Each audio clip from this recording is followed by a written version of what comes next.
Estou com minha parceira de bancada, Isabela Takaki. Muito bem-vinda de volta, Isabela. Isso aí, de volta aqui das férias. Muito boa tarde para você, Carlos. Boa tarde a todos. Vamos lá. Vamos lá, então, porque hoje temos muitas notícias para comentar com vocês, iniciando, como sempre, com o nosso giro do mercado com o Ibovespa, que está em alta de 0,73%, supera os 121 mil pontos. Nesse momento, 121.096 pontos. VEG sobe 6,78%, Eneva 4,61% e Companhia Siderúrgica Nacional Mineração 3,86% de alta. IRB, a pior do dia, menos 12,92%, aliás, mas chegou a cair 14% o papel da resseguradora, seguida pela Minerva e pela Marfrig, menos 3,98% e menos 3,47%, respectivamente. O dólar, por sua vez, cai nesse momento 0,96%, R$ 4,76. Petrobras sobe 1,86%, R$ 30,29. E Vale sobe 2,98, R$ 69,82. Isa, como estão o petróleo, minério e as bolsas lá fora? Será que estão influenciando as cotações das ações aqui no Brasil? Bom, vamos começar com os principais índices europeus que fecharam de maneira mista ali. Madrid caiu com a eleição em foco. O FTSE no Reino Unido fechou com alta de 0,21%. O DAX na Alemanha com 0,08% de alta. CAC na França com uma leve queda de 0,07%. E BEX 35 na Espanha com 0,30% de queda. Agora, os principais índices em Wall Street operam em alta na tarde desta segunda-feira. O Dow Jones caminha aí para sua mais longa sequência de altas desde fevereiro de 2017. Uma semana bem movimentada ali de importantes balanços corporativos e uma importante decisão de política monetária do Federal Reserve que está direcionando não só as bolsas lá fora, mas aqui no Brasil também. Vamos lá, então, para a cotação das bolsas americanas. Neste momento, S&P 500 com alta de 0,43%, Dow Jones também alta de 0,55%, e a Bolsa das Tecnologias Nasdaq com 0,11%. Agora a cotação do minério de ferro e petróleo Brent futuro operando com alta de 2,18% de alta aos $82,64. Logo também já deve fechar aí o preço do petróleo. E agora o minério de ferro, a cotação lá na Bolsa de Dalian fechou com um recuo de 0,41%. Perfeito. Agora vamos para a principal notícia de hoje. A gente estava falando agora do IRB, né? Que está derretendo na Bolsa. Isso após a empresa, a resseguradora, registrar um prejuízo líquido de 10,4 milhões de reais, apresentando uma redução significativa de 96,2% em comparação ao mesmo período do ano anterior. No acumulado de 2023, a empresa obteve um lucro de 4,2 milhões de reais, em contraste com o prejuízo de 285,3 milhões registrados no mesmo período de 2022. O índice de sinistralidade também apresentou uma melhora, alcançando 82,5% em maio, frente aos 131,3% do ano anterior. E os prêmios emitidos no mês totalizaram 518,6 milhões de reais, queda de 8,08% em relação ao mesmo período do ano anterior. Mas mesmo assim o resultado foi decepcionante, e tanto que muitas empresas, muitas casas de análise, inclusive bancos, rebaixaram a avaliação sobre o IRB. Por exemplo, o BTG Pactual reviu de neutro para venda a recomendação para as ações do IRB, argumentando que os resultados de maio podem pressionar o preço das ações após um avanço da empresa na Bolsa por conta das expectativas crescentes de bons resultados, em especial em seguro de agronegócios. Então, segundo o BTG Pactual, agora é venda. A Genial também informou que os resultados da companhia continuam fracos e o operacional está no negativo, assim como o financeiro e o imposto que estão agregando para a linha final não estão sendo suficientes para normalizar o resultado e engatar uma agenda de lucratividade para o IRB. Então, essa situação muito negativa, segundo os bancos que deram indicação de venda. Então, muito complicado para o IRB. Bom, agora a gente fala então da Via, que informou que a BlackRock atingiu participação relevante de 5,136% do número total de ações ordinárias da companhia, correspondentes a um pouco mais de 82 mil ações ordinárias. A gestora detém ainda um pouco mais de 13 milhões de instrumentos financeiros derivativos referenciados em ações da empresa, que equivale ali 0,87% do total. Nos últimos dados públicos disponíveis, a BlackRock não aparecia ali entre os acionistas com participação ainda relevante na companhia. E vamos dar uma olhadinha então na cotação de Via Varejo, caindo então após essa notícia, 0,49% hoje, queda de Via Varejo aos R$ 2,02. Pois é, Isa, outra empresa que está caindo forte nesta segunda-feira é a Mobile, com as ações que desabavam mais de 10% nessa segunda, mas agora, nesse momento, a queda continua cada vez mais acentuada, está chegando agora a 28% de queda. O plano de fundo desta derrocada do valor das ações são as acusações de manipulação de mercado por parte da gestora CTM, conforme o investidor Vladimir Timmerman, da Ash Capital. Agora, as ações estavam afundando na bolsa ao longo do dia, mas não apenas hoje, porque a gente pegar aqui a cotação da ação da Mobile, vemos que a queda começou, na verdade, no dia 21 de julho, quando as ações estavam em 4,84 e agora 3,51, né? Os papéis, então, estão caindo desde o IPO da Mobile em fevereiro de 2021. A ação da loja de imóveis já derreteu, já perdeu 68% do seu valor no período. Agora, o gestor Timmerman acusou a gestora CTM, que é tocada por Daniel Albertini, de manipulação de mercado envolvendo as ações da Mobile e outros papéis. De acordo com o texto que Timmerman fez circular em grupos de WhatsApp, intitulados, abre aspas, crônica de uma tragédia anunciada, fecha aspas, a estratégia da CTM seria comprar ativos sem liquidez, como os papéis da Mobile, gerando um desempenho artificial que seria recebido pela CTM. Então, estão comprando, segundo ele, ativos sem liquidez, gerando essa performance artificial dos fundos e com esse desempenho, investidores desavisados aplicariam seu dinheiro nesse fundo, essa tese de Timmerman. Segundo o gestor, com esse novo dinheiro, se elevaria o preço dos ativos para preços que não condizem com os fundamentos e, na sequência, se gera essa performance artificial. Agora, vamos ver o que vai acontecer, se essa sobrevalorização, de fato, será comprovada. Lembrando que manipulação no mercado é crime. Enquanto isso, o mercado aparentemente já está considerando que as ações na Mobile foram sim manipuladas. Lembrando então que desde 2021, fevereiro de 21, quando a empresa abriu o seu capital na bolsa, as ações valiam R$ 26,40 e hoje estão valendo R$ 3,50. Muito complicada a situação. Agora a gente fala da Petrobras, que obteve autorização da ANP para a comercialização de um novo asfalto sustentável, ideal ali para serviços de reciclagem na pavimentação. O chamado CAP-PRO-EP, o CAP ali, PRO-AP, que é o nome produzido na refinaria de Henrique Lage, no estado de São Paulo, e já em agosto deve ser, então, disponibilizado para comercialização no mercado paulista.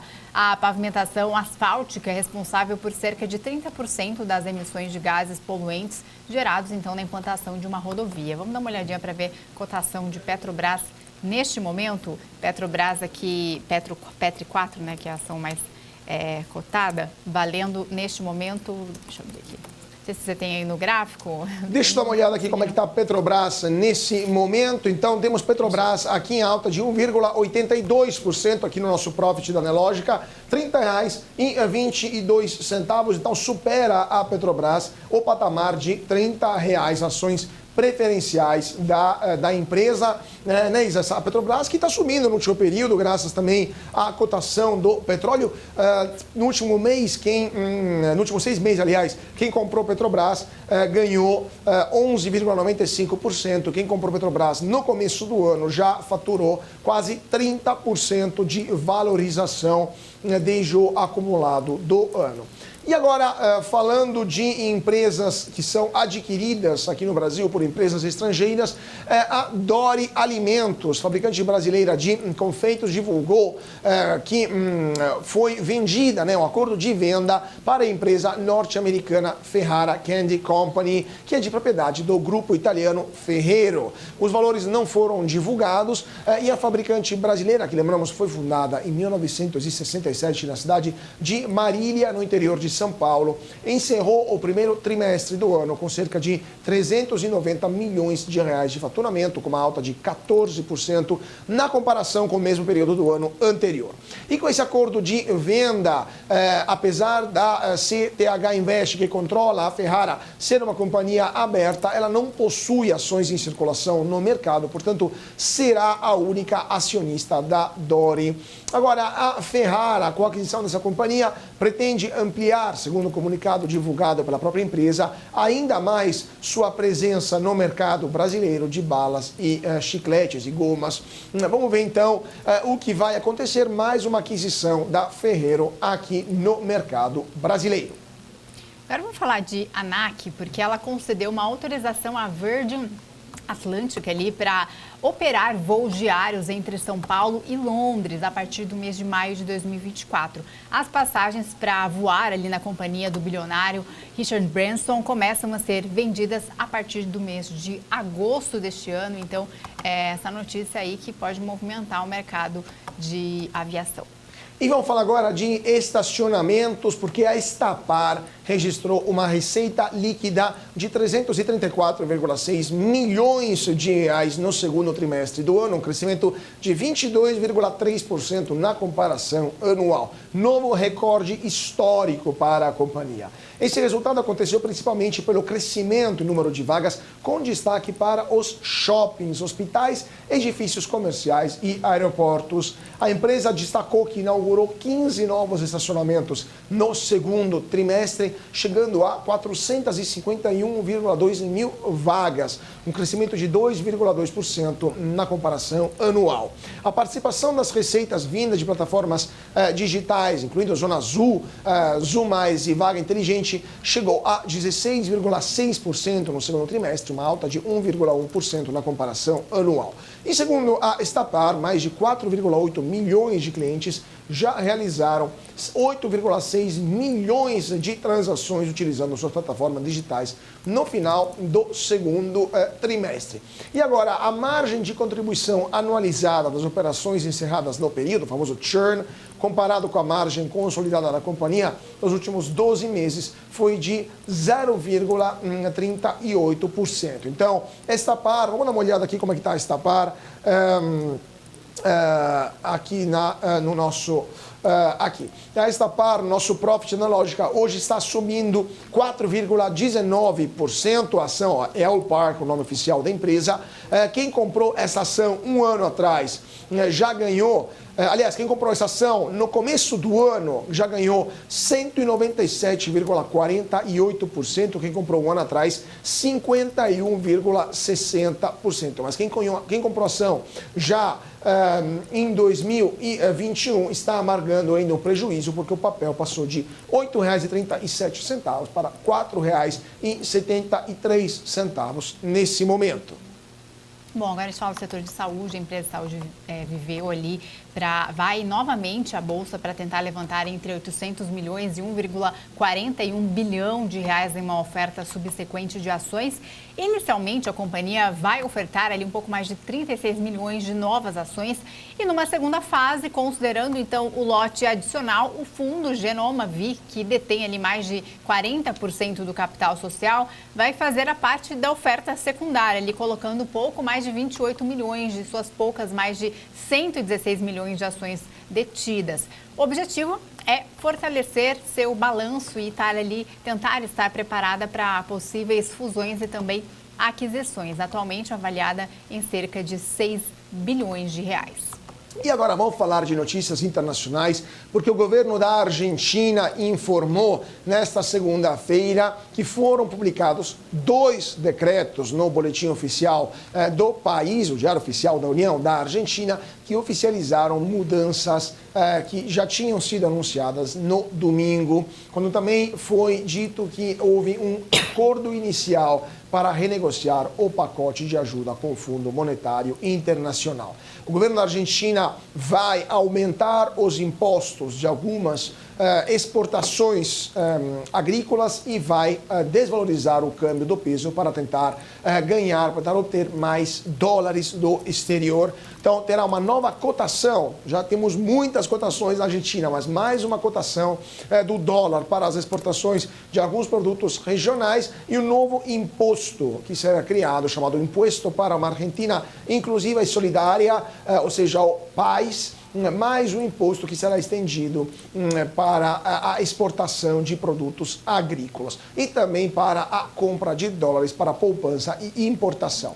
A administração do presidente Alberto Fernandes busca contornar o quadro de crise econômica com inflação elevada e crescimento econômico muito fraco, mas também tem que negociar uma dívida contraída com o Fundo Monetário Internacional de 44 bilhões de dólares, mesmo se nesse momento as reservas internacionais da Argentina são líquidas negativas, ou seja, há menos dólares nas reservas do que dívida que o país detém com o exterior. Isso está está aprofundando os problemas. Agora, o câmbio, então, para vários produtos vai ser mudado para 340 pesos por dólar e teremos algumas exceções, mas, de fato, a Argentina vai criar mais uma taxa de câmbio. O jornal local, La Nación, considerou uma, abre aspas, surpresa, fecha aspas, a comunicação no diário oficial. Não foi incluído o milho entre os produtos que vão receber um câmbio mais favorável, diferente daquilo que tinha sido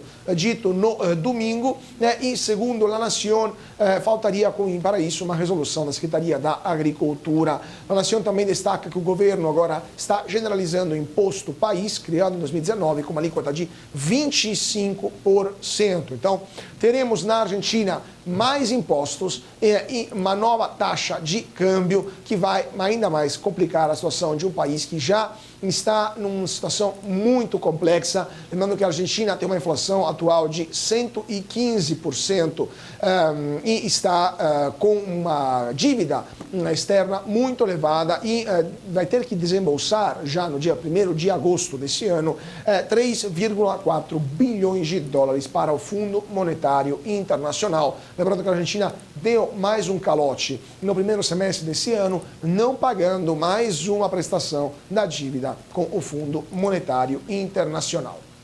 Bom, agora a gente fala do famoso pássaro azul que virou o símbolo do Twitter desde sua fundação e agora não vai ser mais o grande símbolo, né, desde a fundação ali que tem esse símbolo. E nessa segunda-feira, então, o bilionário Elon Musk e a Linda Yaccarino, ali, que é a CEO da empresa desde o mês de junho, anunciaram, então, que a plataforma agora vai se chamar X ali, né, e vai incluir novas funcionalidades como pagamentos online na esteira ali do chinês WeChat. Em sua conta na plataforma, que ainda não mudou o endereço do site e nome do aplicativo, Yaccarino disse que o X é o estado futuro de interatividade ilimitada, centrado em áudio, vídeo, mensagens, pagamentos ali, banco, criando um mercado global para ideias, bens, serviços e oportunidades.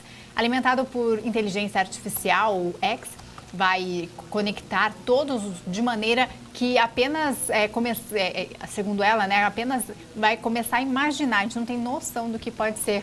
E a mudança deve acontecer algumas semanas depois do lançamento do Threads ali, que é a rede social integrada ao Instagram, da Meta ali, que foi um sucesso instantâneo, uma aparente falta de interesse do público em tempo recorde. Elon Musk, então, havia informado que também em sua conta no Twitter, que o logotipo deve ser alterado. Então, segundo palavras dele, em breve vai se despedir da marca do Twitter, dos pássaros ali, e depois o proprietário ainda afirmou que se for um bom logotipo, né, o X, o X, né, em inglês, se for, inclusive foi postado ontem, né? Ele falou que vai fazer com que seja usado na manhã da segunda-feira e realmente, né? Quem clicar no Twitter já pode ver essa mudança. Ele abre automaticamente ali em primeira página um símbolo X, né? Não mais o pássaro.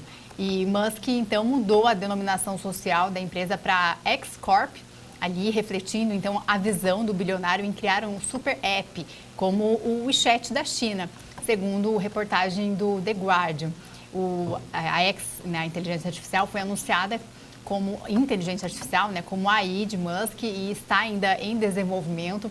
Musk ainda retweetou ali um GIF de um X piscando por um breve momento, a logo do Twitter, então deve aparecer, e a gente então vai seguir acompanhando aí as movimentações do bilionário, que sempre dá o que falar aí no mercado, principalmente quando se trata de Twitter. E o Twitter realmente tem sido amplamente criticado desde as mudanças implementadas na gestão de Musk. No início do mês, usuários foram contrários à decisão, inclusive, que limitou quantos tweets por dia a conta poderia ler ali, os limites diários, então, inclusive ajudaram o crescimento dos threads ali no serviço da concorrente da Meta.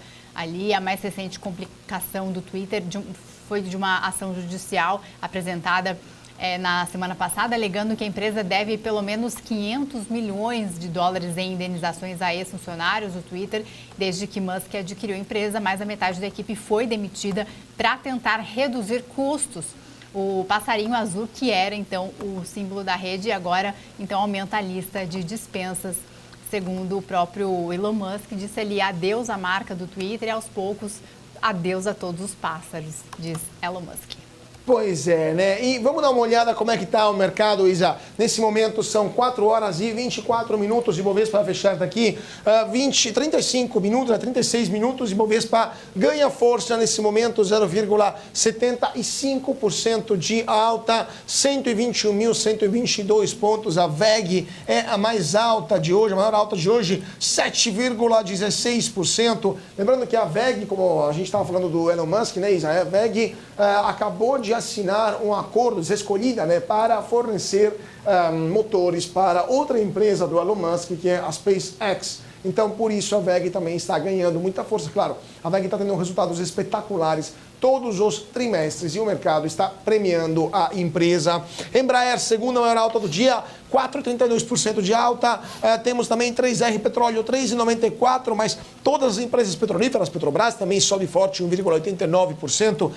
Temos também empresas de energia como a Cosan, que estão subindo. Por outro lado, a IRB, menos 14,46%, Marfrig, Minerva e BRF, todas em queda de cerca de 3% cada uma. O dólar também está caindo nesse momento, o dólar que está operando em queda de menos 1% redondinho, R$ 4,73 para o dólar. Então, a Petrobras sobe, Vale também sobe 2,80%, R$ 69,70. Isa, esse petróleo aí, como é que está lá fora? Porque, de fato, todas as petrolíferas aqui no Brasil estão subindo. Como é que está o Brent nesse momento? E será que ele está puxando para alto as cotações?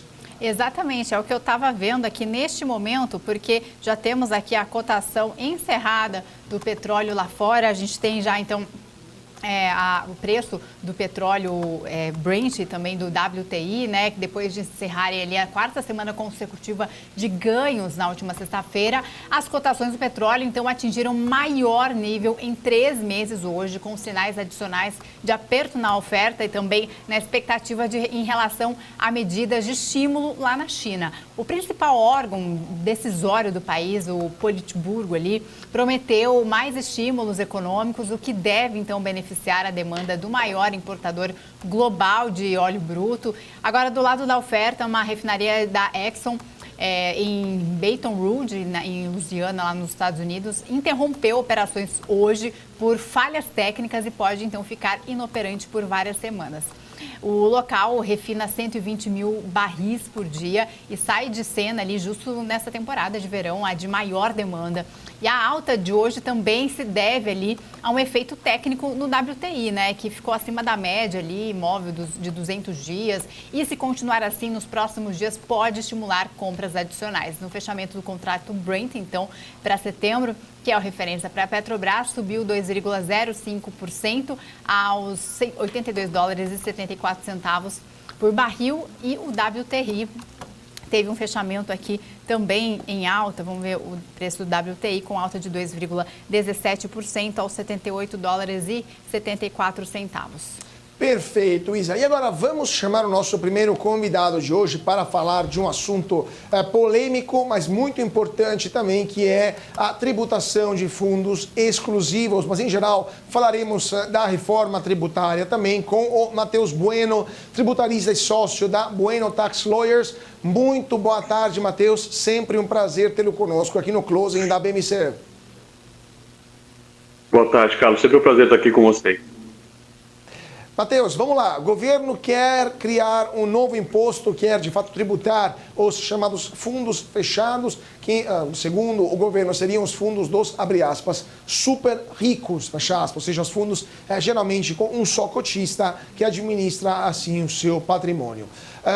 Esse tipo de tributação seria uma novidade ou já é algo que é aplicado em outros tipos de fundos de investimentos? E quanto que é cobrado em outros fundos?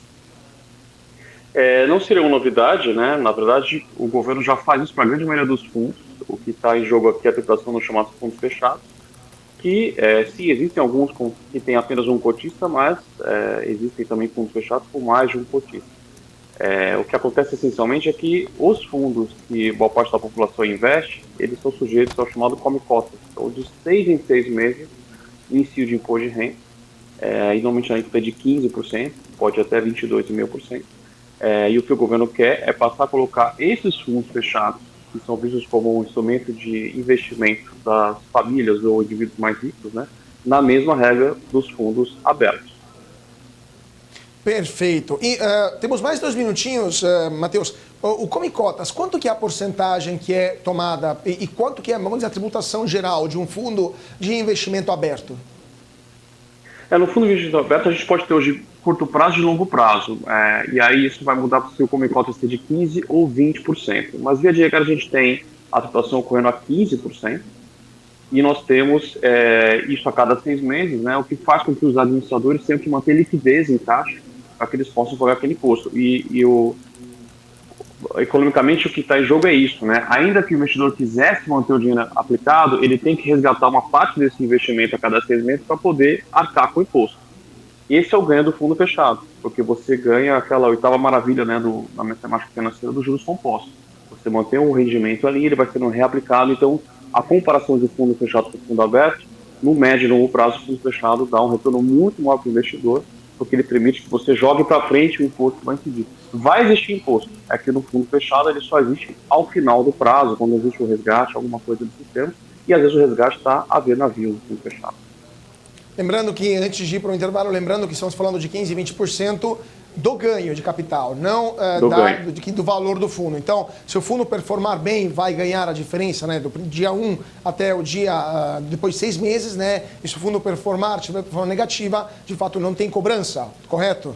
Não tem cobrança de 15% Exatamente. ou 20%. É o imposto Perfeito. de renda, né? Então, o que se busca é a diferença do valor aplicado versus o valor de mercado. E aí começam a surgir as dificuldades econômicas, né? Você tem que marcar mercado, tem que saber o valor daquele fundo no dia da aplicação da alíquota para você saber justamente qual é a base, qual que é a renda do investimento. Claro. Vamos para um rápido intervalo, já voltamos com a pergunta da Isabela.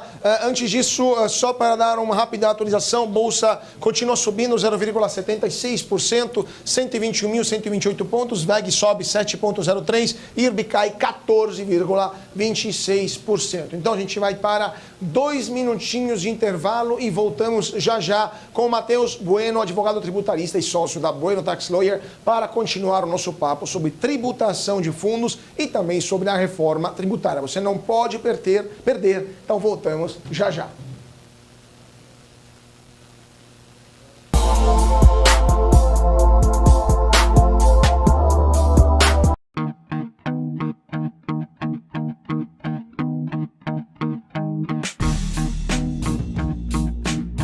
Quais foram os fatores que fizeram essas operações elas desempenharem e por que surpreenderam o mercado financeiro? Business traz panoramas, resultados, prospecções e expectativas de companhias listadas no mercado.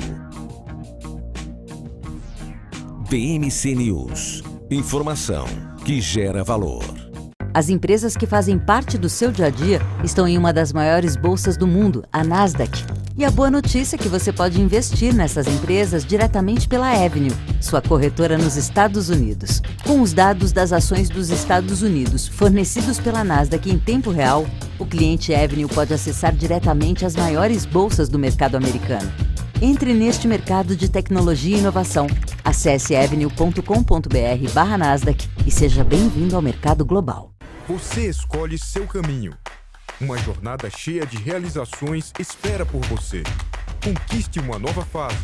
Seja oficial de carreira do Exército. Estão abertas as inscrições para o concurso do Instituto Militar de Engenharia. Você pode mais. Junte-se a nós. Inscrições em ime.ep.mil.br. Exército Brasileiro. Braço forte, mão amiga. Ministério da Defesa. Brasil, União e Reconstrução. Dividendos. Você sabe o que eles são? Esse é o tema do BMC Explica de hoje.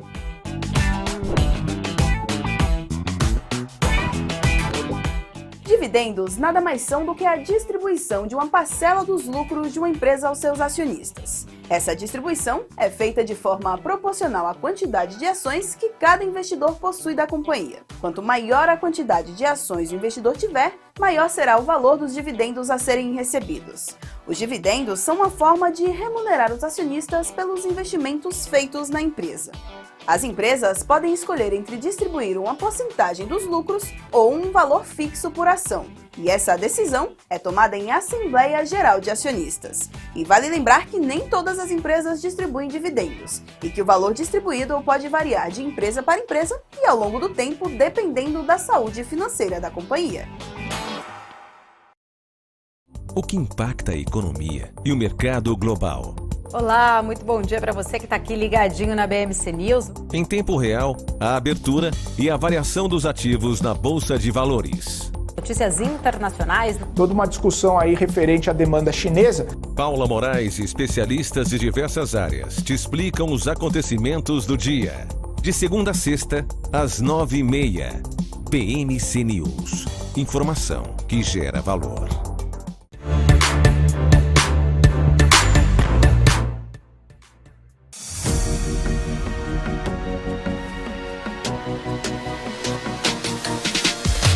BMC News, informação que gera valor.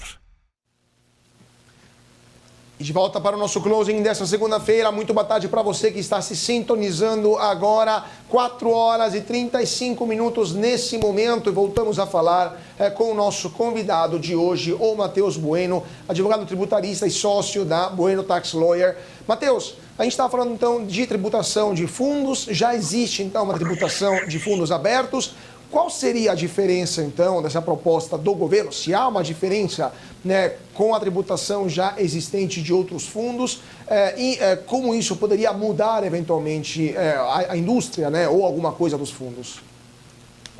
Bom, vamos lá. Os fundos são como se fossem condomínios, né, que as pessoas, os cotistas, reúnem o seu recurso e um terceiro, administrador, o gestor, faz a aplicação. E aí pode ser em imóveis, em ações, os chamados multimercados, renda fixa. O fundo vai comprar os títulos de aplicação, embora tenha um CNPJ, tenha uma figura, os ditos contribuintes são os cotistas, né? Então isso já existe no mercado há muito tempo, e o que existe de, vamos dizer assim, excepcional, que o governo está dizendo que seria uma correção, é que os fundos abertos, aqueles que você admite cotistas a qualquer tempo, o resgate entrada e saída a qualquer tempo, já são tributados a cada 6 meses, naquelas leis que a gente mencionou sobre a renda, né, de 15% ou 20%. E os fundos fechados, onde você permite apenas a entrada de cotistas no início, e você determina um prazo para que aconteça o final do fundo, eles não possuem tributação hoje no meio do período deles. O que acontece é que só quando encerra o fundo, né, na data de resgate, ou quando o dono vende as cotas, por exemplo, é que ele é tributado. O que o governo está dizendo? Não existe uma proposta ainda no papel. Essa ideia vem e volta a cada governo. Em 2017 a gente já teve essa proposta nascente. Inclusive uma medida provisória, né, que tem poder de lei, mas ela não foi aprovada pelo Congresso. Depois, com o governo Temer, voltou com um projeto de lei e estava na gaveta do ex-ministro do Bolsonaro, né, para que, se eventualmente fosse necessário, fosse usado para arrecadar. O que muda na prática é que a gente tem, via de regra, investidores fazendo vamos dizer assim, seus cálculos, né, e as suas projeções, contando com a regra que existe hoje. Então, os investidores dos fundos fechados, se uma medida como essa vier, nós não temos o texto dela ainda, o que a gente tem é o que já aconteceu no passado, né, e se tentaria de novo, teria uma surpresa. Então, se eu me programei para em 10 anos fazer uma aplicação e só depois de 10 anos, né, que eu tivesse meu rendimento, eu pagasse o imposto, se uma medida dessa vier como a gente está imaginando, eu teria que, daqui a 6 meses, começar a tributar isso. Então, uma crítica que se faz dos cotistas desses fundos é que eles não estavam programados, eles teriam como se fosse um direito adquirido a manter a regra antiga. Mas do lado do governo, né, e esse governo combina com o discurso dele esse tipo de tributação, é que esse é um favor, é um regime que está privilegiando justamente as maiores fortunas. Porque o que se sabe na prática é que manter um fundo fechado é muito mais caro do que você ter um número reduzido de cotistas. Então, o único cotista, ou a única família cotista, acaba arcando com os custos todos de manutenção desse fundo. Então, você sabe que acaba sendo um patrimônio, pelas estimativas que eu conheço, a partir de 10 milhões de reais é que vale a pena ter um fundo desse. O ganho existe, mas é que ele é caro. Então, o custo-benefício começa a ser relevante a partir desse valor. E, na promessa do governo, ou na tentativa do governo, eu estaria equalizando essas fortunas, esse fundo fechado, com o que já acontece para todo mundo que é cotista de um fundo aberto, né? Isso tudo esquecendo, e eu termino por aqui essa resposta, que mesmo nos fundos abertos existe alguma crítica, né? Se seria justo você a cada 6 meses pagar um imposto, se eventualmente o investimento está sendo feito, não é para vencer em 6 meses, né? O que acontece é um malabarismo ali, uma ginástica dos ajustadores, já acostumados com isso há muito tempo, a ter que resgatar uma parte do investimento para arcar com o imposto, ainda que o cotista não saque o investimento. Eu mesmo tenho fundos abertos e eu pago imposto mesmo sem que eu esteja retirando ou usufruindo da renda que aquele fundo está potencialmente me gerando. Essa proposta pode acabar gerando uma aversão ali no mercado financeiro e uma fuga de capitais do Brasil para o exterior pode acontecer? Ótima pergunta. Aconteceu a mesma coisa em 2017 e 2018. Os grandes investidores, né, já se preparavam para eventualmente fazer duas coisas. Ou realocar o investimento, que é um caminho que você, já que eu vou ter que pagar isso com cotas, vamos supor, de 15% a cada 6 meses, então eu prefiro mudar a minha estratégia de investimento, porque esse investimento que eu havia feito, a estratégia dele só fazia sentido se eu realmente diferir esse imposto. Então pode ser que esses investidores decidam encerrar o investimento e migrar para outros tipos de mercado, eventualmente até indo para fora do país. E para esses existe também uma medida provisória desse governo atual que tenta também tributar os investimentos fora do país, né? Então vai ser pular da frigideira para cair no fogo eventualmente, se as duas medidas forem aprovadas. Mas existe também os que optam por brigar contra essa regra. E a briga, né, aí o lado aqui dos advogados tributaristas, levantar os argumentos para você discutir como é que isso poderia ser atacado. E o argumento principal é a chamada segurança jurídica, né? Que, olha, quando eu fiz o investimento, eventualmente há anos atrás, ou há décadas atrás, essa era a regra. Eu teria a não tributação. Então, os contribuintes que quiserem por essa estratégia, algo mais agressiva, vão estar contando que eu consiga, perante um juiz, ou depositar em juiz, ou conseguir uma decisão, para não me submeter a essa regra.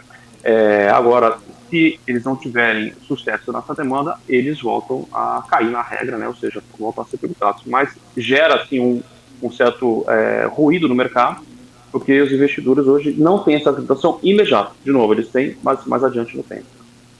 Então, Matheus, assim, daquilo que a gente está conversando aqui, é possível que, mesmo que aprovada essa medida, gere uma judicialização brutal de cotistas de fundos que apresentarão perante o juiz a argumentação de que o governo está mudando as regras no meio do jogo, isso não pode, cria também incerteza jurídica e eles poderiam até obter liminares ou até decisões favoráveis contra o governo. Então você acha que isso é matéria que chegará até o STF? E só para também completar essa pergunta, como é que o governo vai conseguir cobrar isso do ponto de vista prático? Como você falou, a marcação ao mercado tem que ser feita pelo gestor do fundo. E se o gestor não fizer isso, por exemplo, acontece alguma coisa? O governo tem capacidade, a Receita tem capacidade de verificar isso ou simplesmente confia no gestor e na boa-fé do gestor?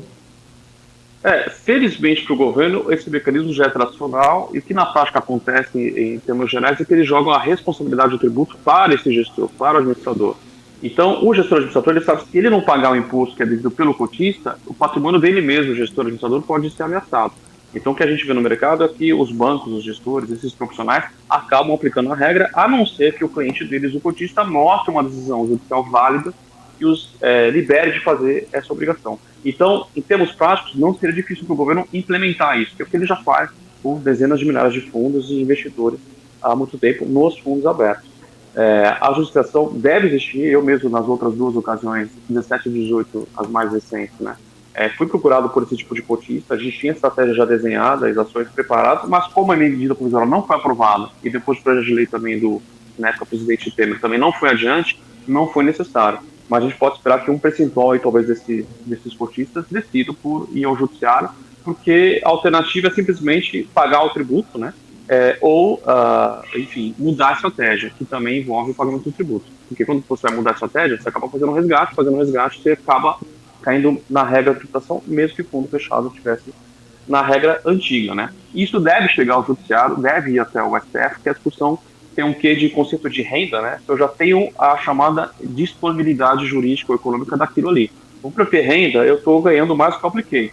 Mas para eu realmente ter a realização da renda, eu teria que sacar esse investimento, né? Transformar em reais. Se eu só tenho lá na tela do meu investidor o valor de mercado, eu não tenho a realização ainda. Então, tem uma discussão jurídica de fundo que bate na Constituição e pode sim parar no STF ou no STJ. Ou seja, uma briga para anos ainda. Perfeito, mas agora, o último ponto, só queria entender com você, porque temos então o governo que está querendo criar novos impostos para fundos fechados. É muito provável que crie um novo imposto para tributar dividendos ou eliminar até juros sobre o capital próprio ou tributá-los também. Veremos como será. Difícil tributá-los porque eles já são um custo de fato para o balanço, mas vamos dizer eliminá-los. Vai também aumentar a carga tributária ou criar novos impostos sobre patrimônio de brasileiros fora do Brasil, os offshores. Está realizando uma reforma tributária que de fato vai aumentar a carga sobre os serviços, como por exemplo serviços financeiros. De fato, no mundo dos advogados tributaristas, vocês não percebem isso como um risco de enfraquecer ou até matar a indústria financeira, né? A indústria do mercado financeiro no Brasil, onde apenas 2,5% da população investe hoje na Bolsa?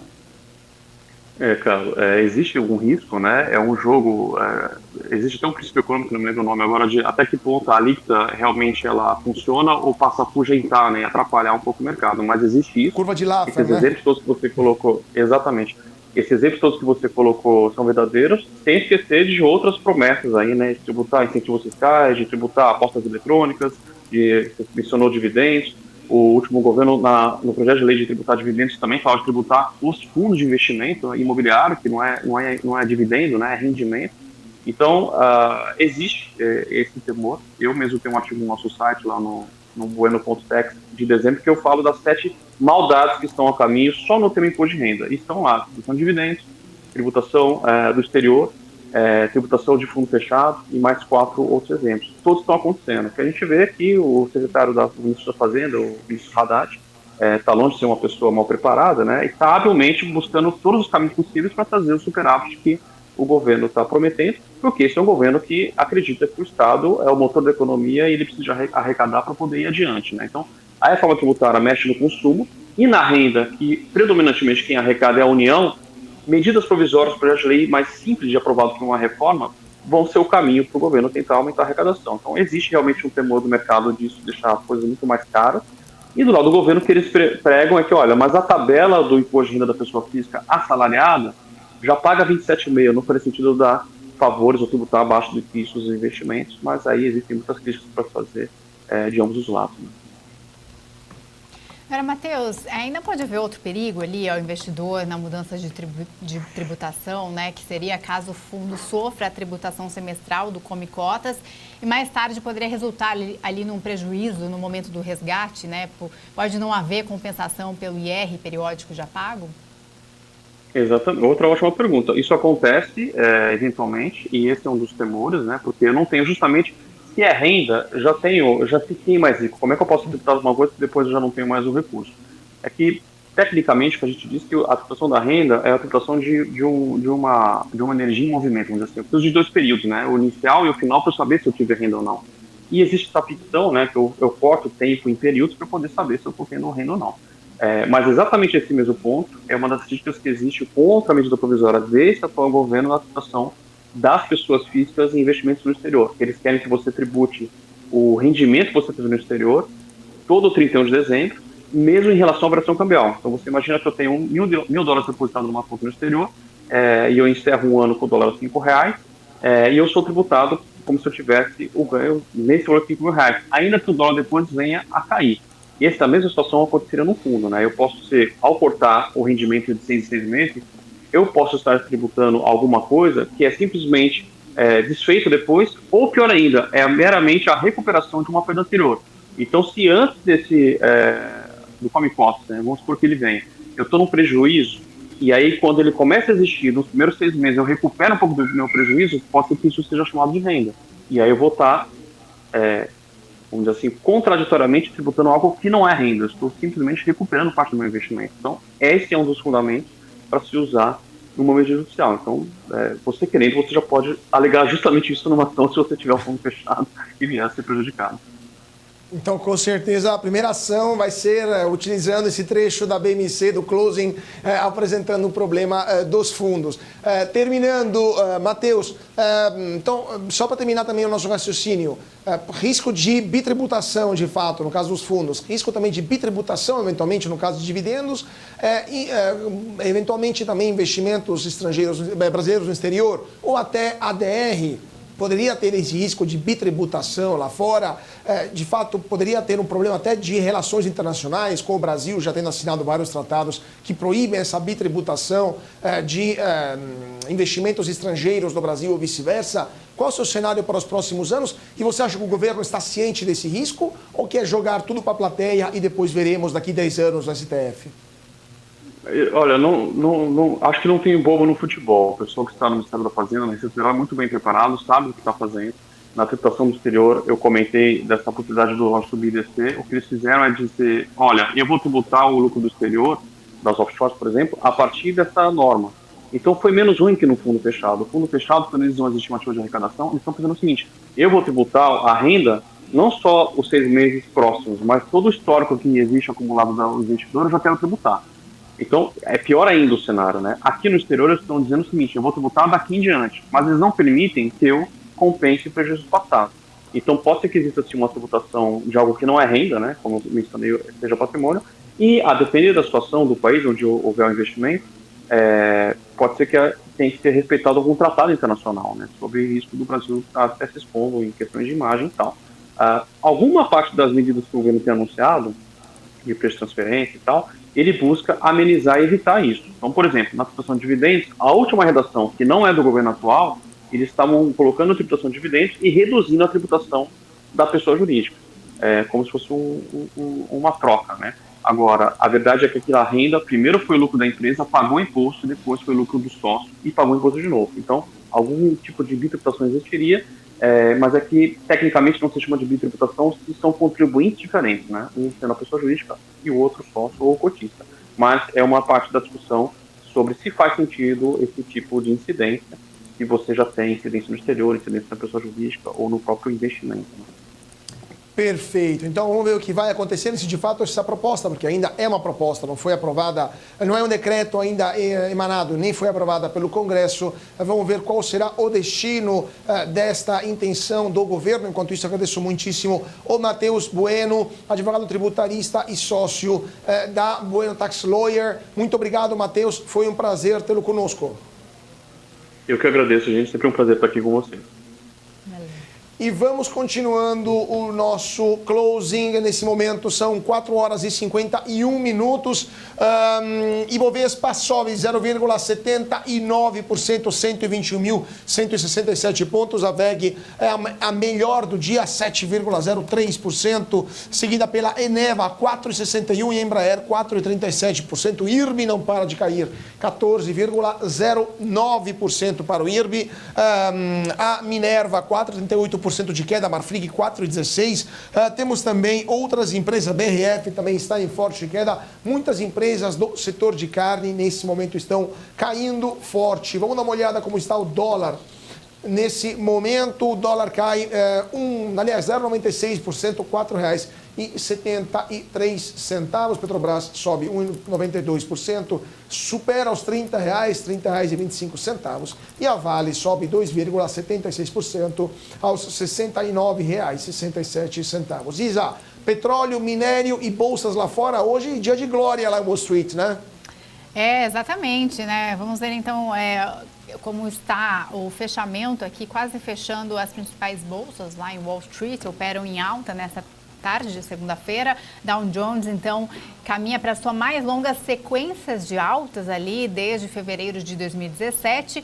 Então, Dow Jones com alta de 0,55%, S&P 500 0,43% de alta e Nasdaq 0,11% de alta. Temos fechamento do petróleo também, que fecharam em alta, WTI com alta de 2,17% e Brent, que é referência para a Petrobras, com alta de 2,06% aos $82,74.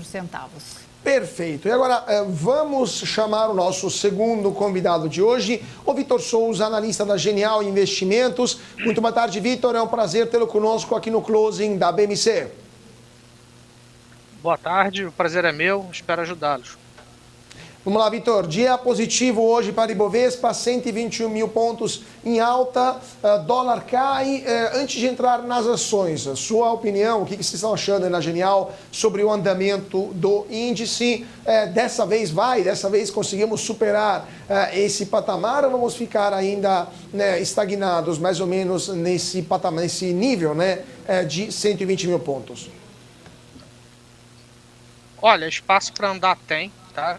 Quando a Genial publica aqui os relatórios de estratégia, é como se o nível de avaliação da Bovespa, né, observando aí, por exemplo, preço-lucro e indicadores parecidos, até ela convergir, até o indicador, por exemplo, o preço-lucro da Bolsa convergir a mais ou menos aí a média, né, do próprio índice, a gente está falando aí de uma pernada remanescente aí na casa dos 15%, 20%.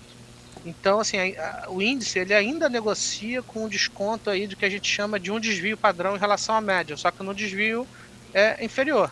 Então, assim, ele ainda está razoavelmente barato, né? Vamos ver aí como é que acompanha a questão do próprio preço das commodities, afinal de contas a Bovespa é muito comoditizada, e também a questão do corte dos juros, né? Acho que o mercado deve estar observando aí para algo em torno de 0,25 e para a próxima reunião do Copom, e vamos ver como é que fica aí lá fora. E assim como no Brasil, né, os indicadores de inflação, etc., para saber qual é a gordura que a gente vai começar a operar no que diz respeito a juros. Então a resposta é sim, ainda tem mais uma pernadinha aí para andar uns 20%, talvez. Ótimo, que não é pouca coisa considerando o patamar atual. E o que você está achando da alta do dia, né, da VEG, que está hoje a mais de 7% de valorização? É por causa dessa escolha do Elon Musk, dos motores da empresa para os foguetes da SpaceX, ou é por causa dos resultados que foram apresentados, muito positivos, por sinal, do segundo trimestre da empresa? Tá, quem faz a análise de VEG aqui é o meu colega Igor.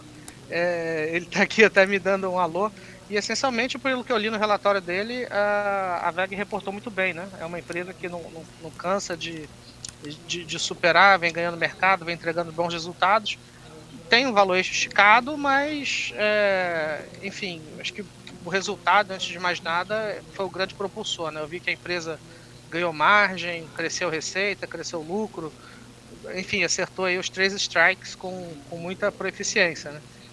Mas, enfim, eu vejo mais ou menos dessa maneira. Perfeito. Isa? Ainda falando no geral aí do índice, né? Você comentou que o Fed aí, em relação a essa expectativa, sinalizando que pode terminar o aperto monetário nessa próxima reunião. Temos também inflação, né? IPCA 15, sinaliza aí que tem um espaço para começar a queda aí de 50 pontos. Os dois têm chance de acontecer e você disse que tem uma margem ainda de 20% aí de crescimento, né? O mercado está querendo comprar realmente esse cenário? Olha, sempre que... vamos lá, olhando... Claro, tem os cases específicos, né? Mas quando você olha para a Bolsa como um todo, como eu comentei, você tem a média histórica de que nível a empresa negocia em termos de preço-lucro, em termos de avaliação, e a gente olha geralmente para os desvios padrões, né? Que mostra que... Ou seja, à medida que o índice negocia em termos de preço-lucro a um desvio padrão abaixo, né? Acho que há 3, 4 meses atrás a gente estava falando de 2 desvios padrões, né? Então você teve essa primeira recuperação, essa primeira pernada, e para convergir a média, você teria essa última pernada. Então, assim, o que deve acontecer, né, para que isso continue andando? Não ter nenhum erro, né, ou nada fora muito do controle, né, para os próximos meses. O índice de inflação veio muito acima do esperado lá nos Estados Unidos, né, porque ele funciona ali como uma órbita que atrai os recursos do mundo, e acaba que as bolsas, mercados emergentes, acabam negociando muito observando, enfim, o valuation relativo, né? E também aqui dentro do Brasil, a gente precisa fazer o dever de casa. Eu espero que nenhuma notícia maluca relacionada à inflação venha sair, porque, enfim, caso esses efeitos venham a se materializar, com certeza tem o que andar aí, né? Assim, é esperar que o governo federal não erre, né? Tem aí todo um rumor relacionado à mudança de cadeiras que estavam funcionando até então, o Haddad, quem sabe, saindo da Fazenda e indo para a Casa Civil, mudanças aí na Petrobras também, é algo que eu particularmente observo como negativo. Mas, enfim, agora é análise de notícia, né? Porque a notícia invariavelmente vai se tornar fundamento. E espero que não aconteça nada de negativo, porque senão sim nós vamos convergir a média. Pois é, e só para terminar esse assunto, vamos dizer assim, macro, e o dólar? O que vocês estão vendo aí? Porque o dólar está registrando mínimas há vários meses, né? Tudo bem que temos uma balança comercial muito positiva, temos uma balança de pagamentos também interessante, mas por que vocês acham que o dólar está nessa tendência de queda que parece não ter fim? Eu acho que, pelo que eu entendo, existe um processo de enfraquecimento do dólar ao redor de todo mundo, tá? Em relação não só ao real, mas em relação também a outras moedas e moedas emergentes.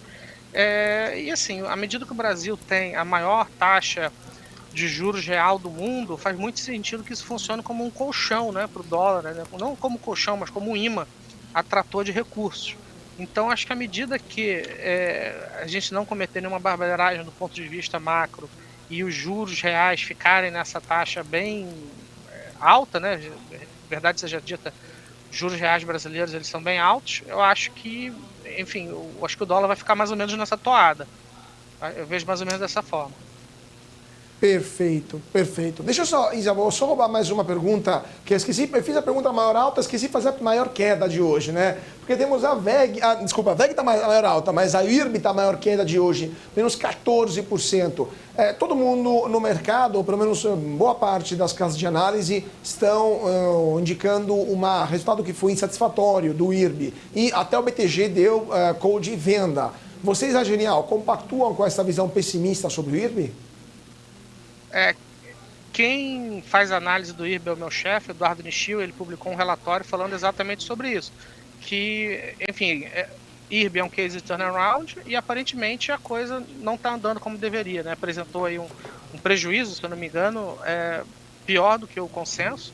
Então, como é um case que depende de muita coisa dando certo, faz muito sentido que quando as coisas deem ligeiramente errado, esse tipo de resposta aconteça no preço dos papéis. Então, assim, para investir no IRB, você tem que ter uma visão de muito longo prazo, saber o que ninguém está vendo, né? Porque senão ela não estaria negociando nesses patamares e tampouco teria essa volatilidade aí de 15%, né? O pouco que eu sei de IRB, eu sei que 10%, 15% de queda de alta costuma ser algo comum para os papéis. Então, a visão aqui do nosso analista da casa também foi negativa para o case, né? Em relação ao resultado apresentado. Agora eu queria falar um pouquinho de Petro, né, que chegou ali nos R$30 novamente, né? Como é que vocês estão observando aí esse valor?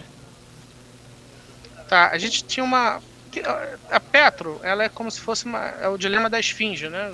A gente tem que decifrar ela, senão a gente acaba sendo devorado. Então, assim, ela é um case barato e que do momento da entrada do novo governo até agora, eu acho que a comunicação melhorou muito. Tá? Se eu tivesse que colocar o case da Petro numa frase, eu colocaria da seguinte maneira. Tipo assim, tá tudo mudando para que tudo permaneça a mesma coisa.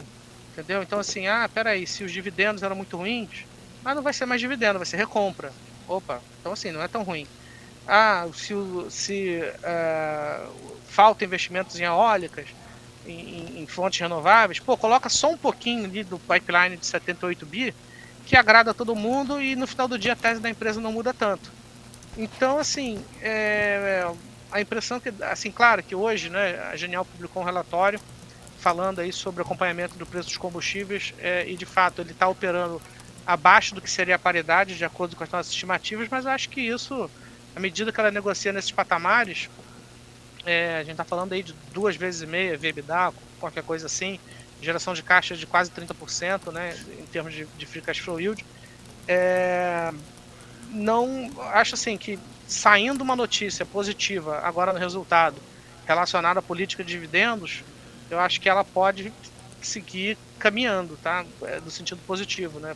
Mais uma vez, por ela ter um valuation depreciado, bem ou mal, hoje, apesar dos pesares, ela ainda é um case redondo, e vindo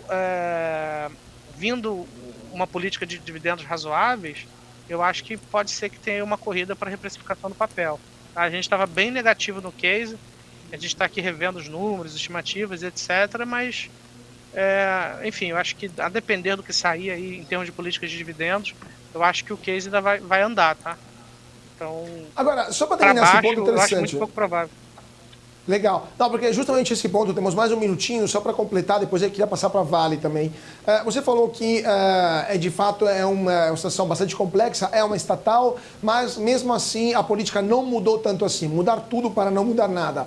Então, vocês acham que, no caso da Petrobras, e no caso de outras estatais também, por exemplo, o Banco do Brasil, que é listado, entre outras, o novo governo, após 6, 7 meses de mandato, não mudou muita coisa? As estatais ainda estão interessantes, são atrativas para o investidor pessoa física? Olha, eu observaria...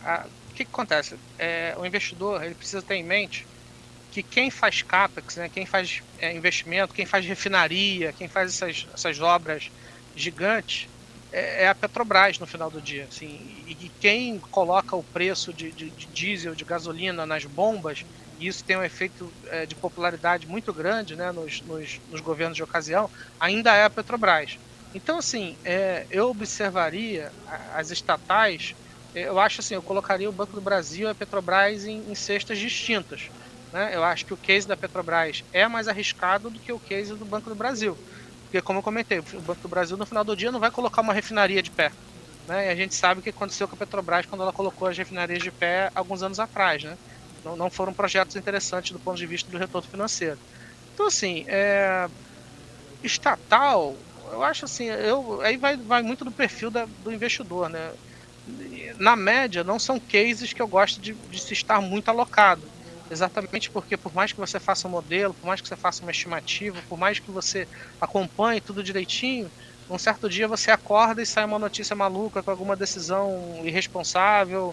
Então, assim, são cases que, na média, eu não julgo tão interessantes, né? Principalmente, por exemplo, no caso das petroleiras, você tem petroleiras privadas com planos de negócios muito, muito bons, né? Plano de redesenvolvimento de campos maduros, com muito crescimento, se apropriando completamente do preço das altas dos combustíveis, sem essa mudança de management a cada 6 meses, porque o CEO do momento não está interessante. Então, assim, acho que Petrobras não, estatais de uma maneira geral, eu não sou fã de se ter de maneira relevante dentro do portfólio, não, porque são cases sempre muito difíceis de serem avaliados. Claro, claro. Corretamente. Vamos dar um rápido... Claro, o risco político é sempre lá pronto para morder. Vamos dar um rápido intervalo, 2 minutinhos, já voltamos com o Vitor Souza, analista da Genial Investimentos. Não saia daí que daqui a pouco tem mais bolsa também para a gente comentar juntos.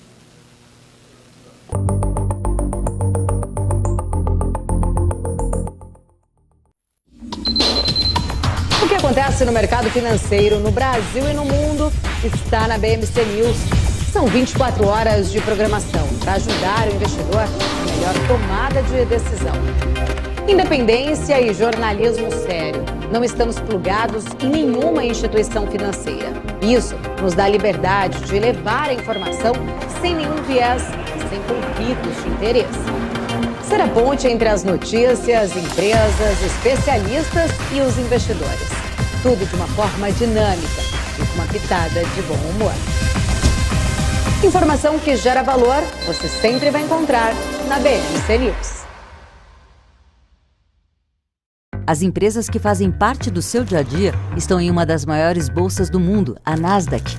E a boa notícia é que você pode investir nessas empresas diretamente pela Avenue, sua corretora nos Estados Unidos. Com os dados das ações dos Estados Unidos fornecidos pela Nasdaq em tempo real, o cliente Avenue pode acessar diretamente as maiores bolsas do mercado americano. Entre neste mercado de tecnologia e inovação. Acesse avenue.com.br/Nasdaq e seja bem-vindo ao mercado global. Ao completar 16 anos, você já pode ajudar a salvar vidas. Procure um dos postos da ProSangue e seja um doador de sangue. Não deixe para depois o que você pode fazer agora. Convide seus amigos. Vamos ser os doadores do amanhã.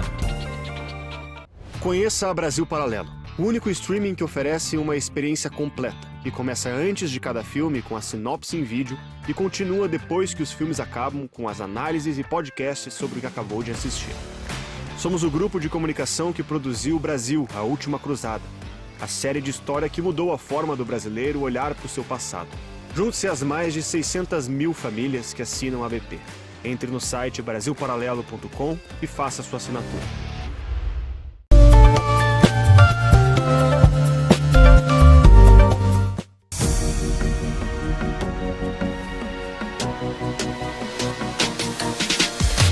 BMC News, informação que gera valor. E de volta com o nosso closing nesta segunda-feira. A gente estava conversando com o Vitor Souza, analista da Genial Investimentos. Antes de voltar com o Vitor, só queria dar um rápido giro aqui no mercado, porque a Bolsa fechou 5 horas e 8 minutos nesse momento. Fechou 121.341 pontos, alta de quase 1%, 0,94% de alta. Ainda temos aftermarket, que pode mudar as coisas. A maior alta do dia, VEG, 7,21% de valorização, Eneva 4,38% e Embraer 4,37%. Por outro lado, IRB fechou em queda 14,40%, Minerva 4,38%, Marfrig 3,88%. E Bovespa puxado para cima também pelos índices internacionais, né, Isa? Como estão as bolsas, como fecharam as bolsas lá em Wall Street, petróleo e minério? Bom, vamos começar aqui com o dólar. Também temos fechamento do dólar, que teve uma queda de 0,99%, cotado aos R$ 4,73. Essa segunda-feira, a moeda norte-americana, então, registrou uma cotação máxima de R$ 4,78 e uma mínima de R$ 4,72. Agora, a petróleo fechou em alta, WTI com alta de 2,17% e o Brent com 2,06% aos $82,74. Agora vamos ver então as principais bolsas lá nos Estados Unidos. As principais bolsas internacionais fecharam em alta. Dow Jones com 0,52% de alta, S&P 500 com 0,42% de alta e Nasdaq 0,19%, todas em alta.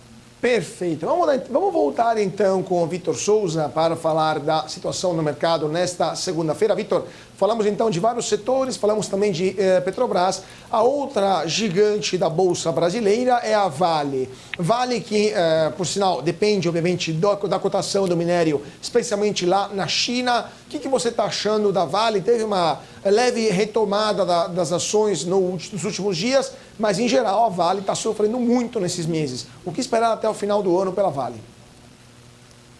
Olha, eu acho que no curtíssimo prazo, o que tem sido demandado, aí não demandado, né, mas esperado por parte dos investidores, são os famosos estímulos, né? Eu acho que, enfim, fica toda essa discussão se o partido vai seguir estimulando a construção civil, coisas assim, e se o preço do minério, que está aí na casa de $100, vai permanecer nesses patamares, ou se ele vai vir a regressar à média história, né, que estava ali na casa de $70. Eu acho que esse é o grande ponto, né, e chama a atenção o fato desses estímulos ainda não terem vindo. Então, enfim, é um case que anda barato, mas assim, é aquela coisa, né, barato a depender do preço que você coloca no minério. Então, em relação ao rating que a casa tem aqui da Genial, eu sinceramente não sei. Mas eu sei que os triggers para Vale ficam mais ou menos nesse sentido. Perfeito. E só, desculpa, vou só também aproveitar, a gente falou de Petrobras, mas não falamos também das Junior Oil, né? Ou seja, das outras empresas brasileiras do setor petrolífero. Então, PetroRio, 3R, que também hoje estavam subindo bastante. Tirando a Petrobras, que tem esse fator de risco político, qual a visão da Genial para as empresas petrolíferas de menor porte brasileiras?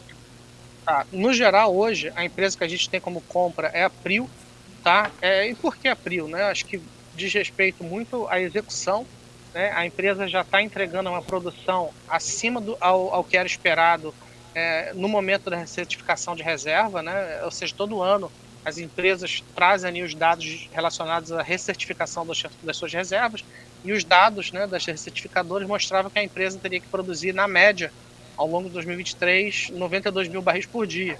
Então, assim, chama muita atenção que agora, no mês de julho, né, olhando os dados de produção, a empresa já está produzindo mais de 100 mil barris por dia, né?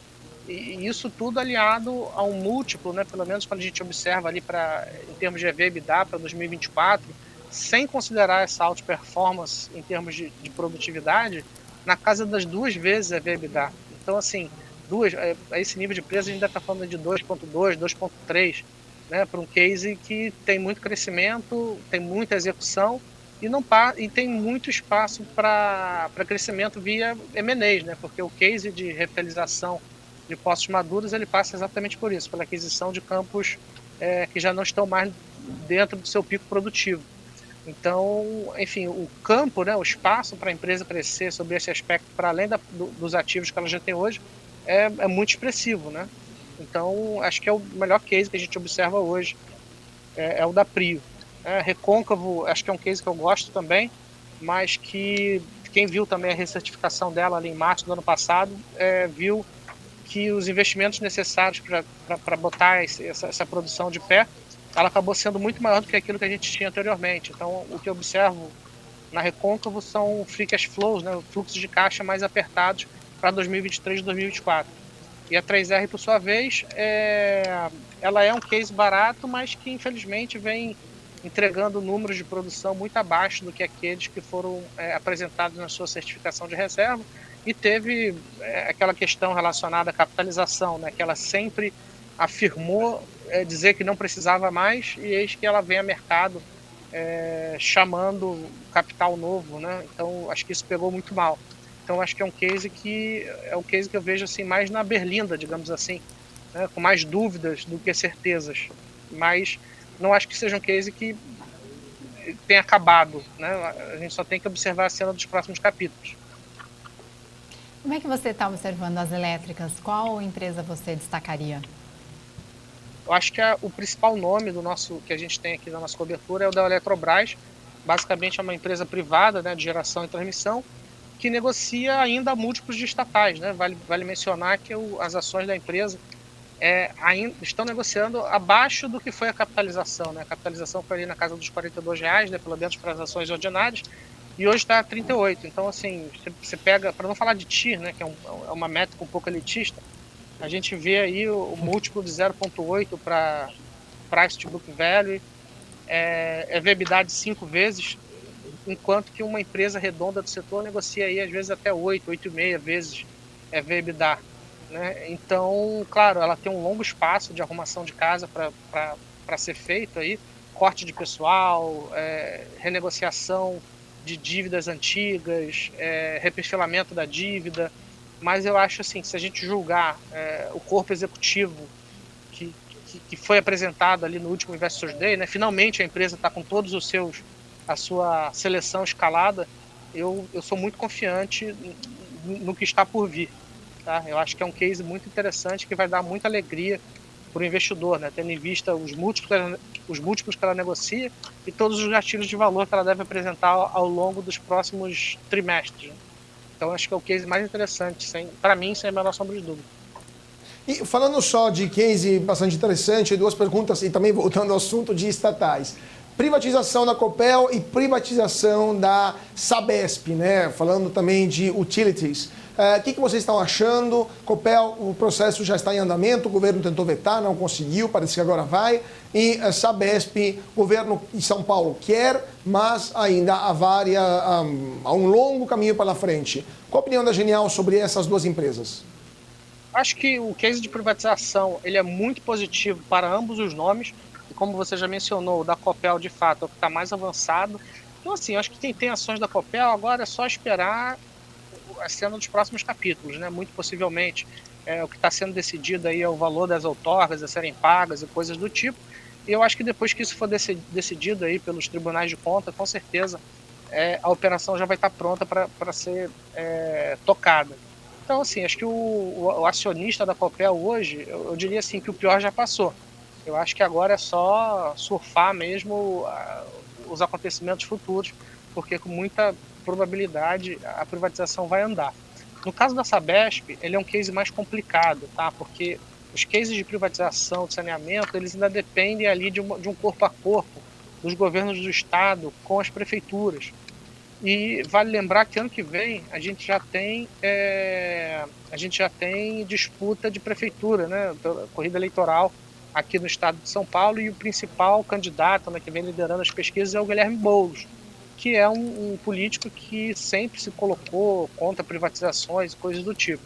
Então, assim, ele como prefeito, né, da cidade de São Paulo, com certeza ele vai fazer tudo para melar, né, a privatização. Então, assim, eu estou falando isso tudo porque se por um lado a Copel já está quase com a mão no troféu ali, né, para bater o martelo da privatização, a Sabesp, né, ainda tem muitos ifs, né? Eu acho que é um case que está longe de ser óbvio, tá? E à medida que ela negocia aí já quase a R$60, né, R$56 da última vez que eu vi, ela já traz uma parte desse cenário mais positivo, né, da privatização.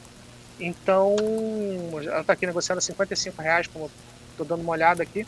Ela já apropria uma parte desse cenário mais positivo, né? Então, assim, você comprar a Sabesp agora pode ser bem arriscado, né? Se as coisas não andarem como ela deveria, né? Então, assim, historicamente ela negocia aí na casa de 60, 70 o seu patrimônio, e a R$55 ela está negociando a quase uma vez o patrimônio, né? Então, pode ser perigoso, né? À medida que a privatização subir em cima do telhado, e para isso depende de uma ou duas declarações do governador, pode ser perigoso comprar a Sabesp a esses preços. Perfeito. Então, vamos ver o que vai acontecer. Eu queria agradecer muitíssimo ao Vitor Souza, analista da Genial Investimentos, e com certeza voltaremos a comentar junto com ele os próximos capítulos das empresas que tratamos hoje aqui no Closing.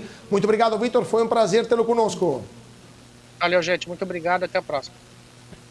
E temos mais notícias vindo de Brasília, né, Isa? Exatamente.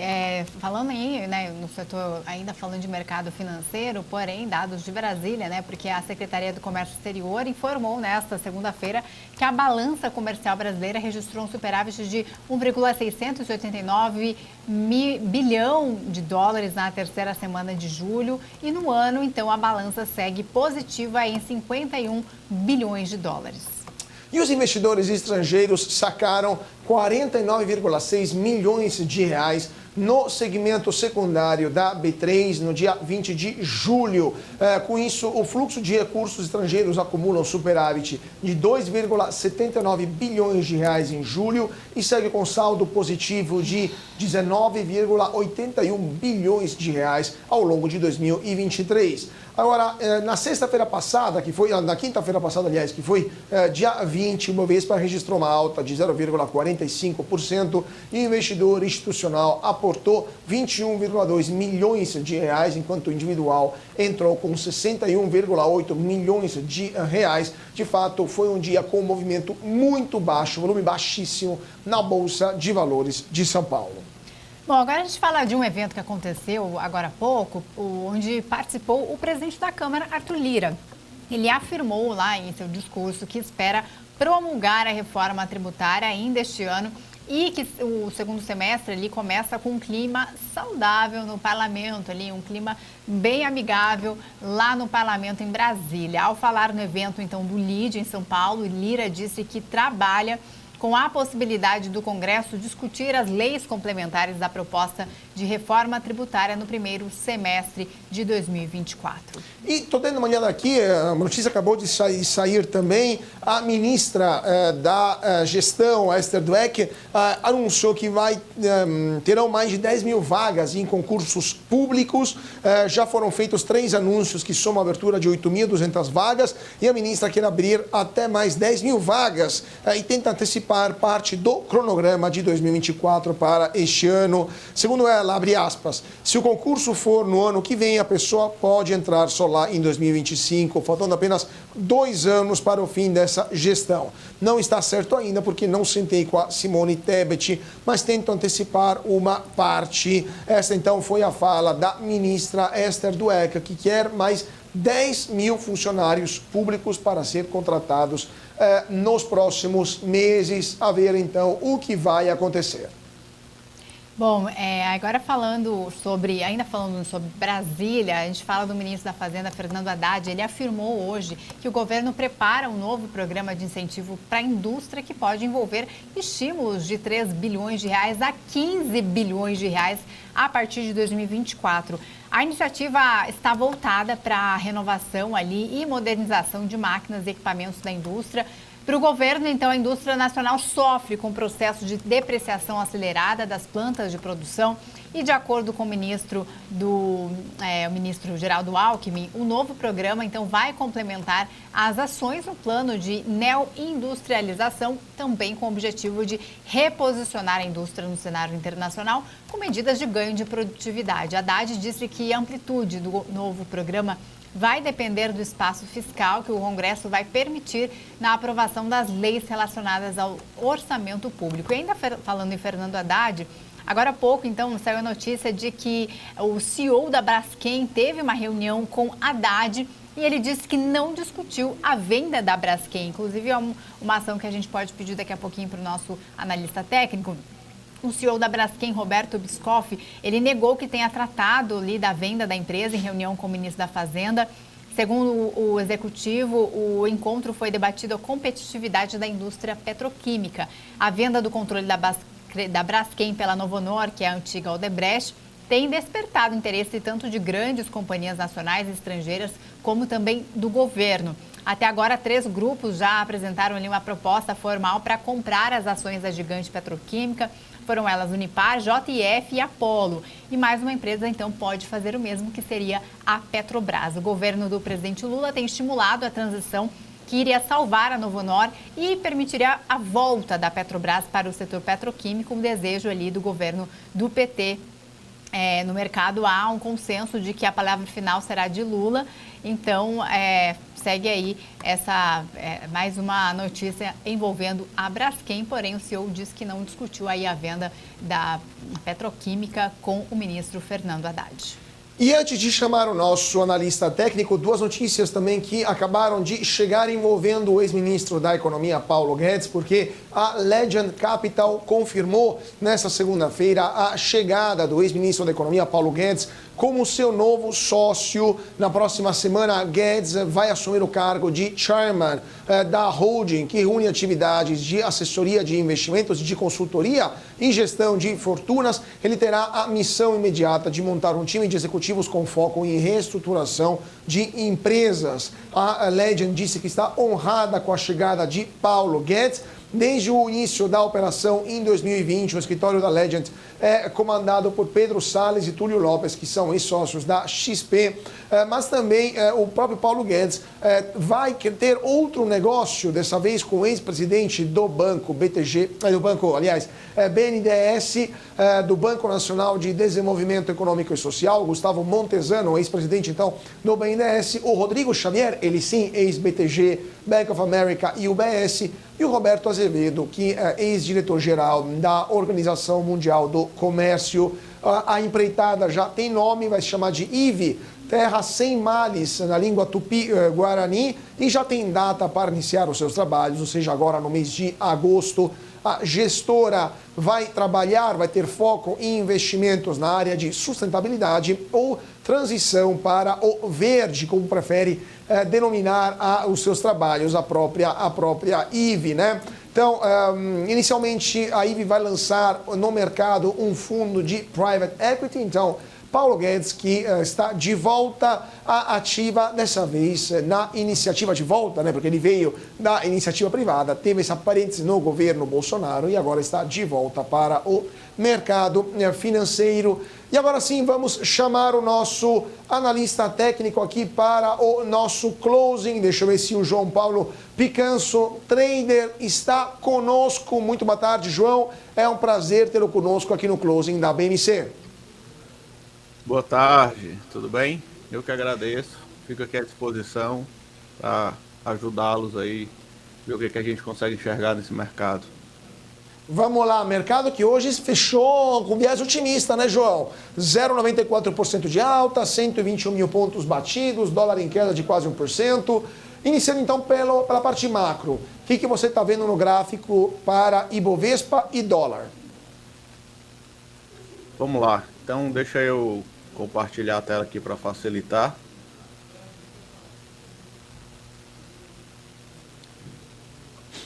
Vamos dar uma olhada então como está esse Ibovespa nesta segunda-feira. Agora sim, manda ver. Pronto. Então, o Ibov vem já vinha várias semanas de alta, né? Um alta forte. Deu uma esticada das médias no gráfico semanal. Foi até a última vez que eu participei aqui do programa. Falei, olha, eu acho que está um pouco esticado já, fez um doji no semanal, é hora de dar um pullback nas médias, né? Foi exatamente isso que ele fez, ele faz um pullback nas médias no semanal e agora volta a subir. Semana passada ele já sobe com força e essa semana já começa bem otimista, né? A gente tem que ficar atento apenas nesses últimos dois topos, né? O topo aqui de março e o topo aqui de outubro de 2022, e março de 2022, no caso, que podem ser resistência para o preço agora, né? Se ele conseguir romper essa região, aí fica tudo mais bonito, fica tudo mais claro para ele procurar novos ares, para ele procurar novos alvos, que seria aí sim no topo de 2021, lá na faixa dos 130 mil pontos. Por enquanto ele está aqui dentro da zona, né, dessa resistência. É um momento de cautela para a gente ver o que vai acontecer, né? Somado a isso, a gente está no momento de muitos resultados de empresa, né? Então isso vai impactar, acredito eu, vai impactar fortemente no que vai acontecer com a Bolsa daqui para frente. Perfeito. E só para a gente também completar com o dólar, não sei se já estava aqui no índice, não estava vendo direito aqui no nosso gráfico, mas também você acha que o dólar vai continuar essa tendência de queda? Sim. O dólar, por enquanto, ele está em tendência de queda clara, né? Bem forte, com topos e fundos descendentes. Tecnicamente falando, ele está claramente numa tendência de baixa. Ele acaba de chegar numa região de 141% da projeção de FIBO, né, que é uma região de alvo. Ele bateu hoje nessa região, então pode ser que ele sinta essa região e queira fazer um pullback, mas tudo indica, por enquanto, né, que o dólar continua na tendência de baixa até que ele mostre, tecnicamente falando, que ele vai alterar a tendência para uma tendência de alta, ou que ele vai mudar a forma como ele vem atuando hoje. Mas hoje não vejo compra em dólar para trader, né? Evidentemente, não estou falando de longo prazo, considerando que a tendência do gráfico é visivelmente uma tendência de queda e portanto, dentro da análise técnica, a gente opera sempre a favor da tendência, né? Perfeito. Isa. E agora eu queria que você desse uma olhada em Petrobras. A gente falou mais cedo aí que chegou nos R$30 novamente, né? Como é que você enxerga aí? Qual que é a sua análise técnica para Petro 4? Eu acho que Petro hoje faz um sinal bacana, bem bonito, tá? Petrobras já era um ativo que já vinha performando melhor do que o mercado em geral, né? Essas barras verdes aqui, essa aqui é um indicador que faz uma comparação do ativo com o Ibov, né? Com o mercado em geral. Então, quando ele está verde é porque o ativo ele está performando melhor do que o Ibov, né? melhor do que o mercado em geral, aqui representado pelo Ibov. Então ele rompe esse topo anterior, né, de outubro de 2022, e faz o pullback na mesma região. Isso é super normal, super natural dentro da análise técnica. Ele faz o rompimento, volta para retestar a região, o que era resistência vira suporte, né? Um conceito claro, clássico de bipolaridade da análise técnica. Ele rompe, volta para testar e agora rompe novamente, né? Faz essa bandeirinha, né? No semanal fica bem claro que a gente chama de bandeirinha de alta, né? Então ele faz essa bandeirinha aqui bem clara e rompe hoje, né? Agora, claro, eu estou olhando o gráfico semanal e hoje ainda é segunda, né? Para ver como é que o gráfico semanal vai fechar mesmo, a gente tem que esperar até sexta-feira, né? Por enquanto, no gráfico semanal, tá bem bonito a operação de Petrobras. No diário, confirmado o mesmo movimento, tá bem bonito. Eu só gostaria que entrasse um pouco mais de volume para confirmar essa continuação do movimento de alta. Perfeito. E agora vamos dar uma olhada como estão as ações que mais subiram e mais caíram. Temos WEG, Eneva e Embraer. O que você está vendo para essas três? Depois a gente passa para o desastre que foi o IRB. Mas WEG, Eneva e Embraer, o que você está achando? A WEG foi aquilo que eu disse no começo, né? A gente vai começar um momento de resultados, né? De semanas que saem bastante resultado. E os resultados impactam diretamente no preço da ação, né? Então, WEG é tipo reação a resultado, né? Isso aqui é reação a resultado. O resultado veio bom e hoje a ação subiu fortemente, né? Ela já vinha testando essa região aqui que a gente marcou aqui de vermelho, que é esse topo, é esse fundo. Ela bateu lá, testou, começou a voltar, né? Saiu o resultado e aí disparou. Tá bem bonita, né? Só tem que ter cuidado com essa região aqui dos 41, que é o topo anterior, que já tentou passar 2 vezes e não conseguiu. Ela tá bem próxima agora. Pode ser que ela encostando nessa região, ela sofra uma resistência. É provável que ela sofra, né? Agora esticou muito, né? Para quem tá do lado de fora da ação, quem não comprou ainda, quer entrar pelo gráfico diário, agora ficou bem esticado, tá bem longe das médias, né? É um stop muito grande, é complicado para entrar agora para quem tá do lado de fora. Eu esperaria um pullback. Perfeito. E Eneva e Embraer, o que você está achando? Eneva lindo, tá? Eneva é uma das ações que hoje deu uma entrada perfeita dentro de uma estratégia de momento, né? Ela começa a querer virar a performance para cima do mercado geral. Ela sai desse caixote, dessa lateralização e mostra volume, que para a gente é que é o mais importante. Mostra volume bem acima da média, né? E faz o rompimento dessa zona, né?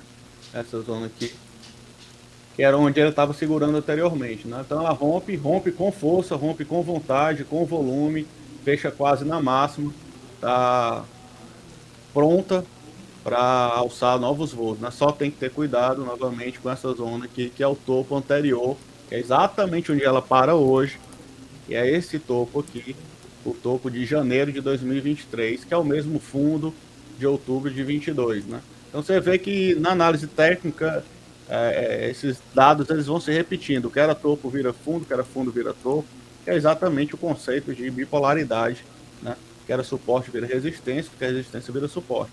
Então aqui ele era suporte, depois virou resistência, e aqui ele deve gerar uma resistência novamente. Vamos ver como é que a ação performa. Agora esse volume aqui dá uma boa indicação.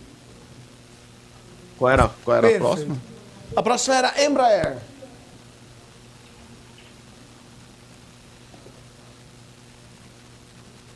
Embraer já não tá tão bonita como as outras que a gente viu agora. Por que eu digo isso? Né? Porque a Embraer ela tá lateralizando, né? Ela tá, como a gente chama na análise técnica, sem tendência, né?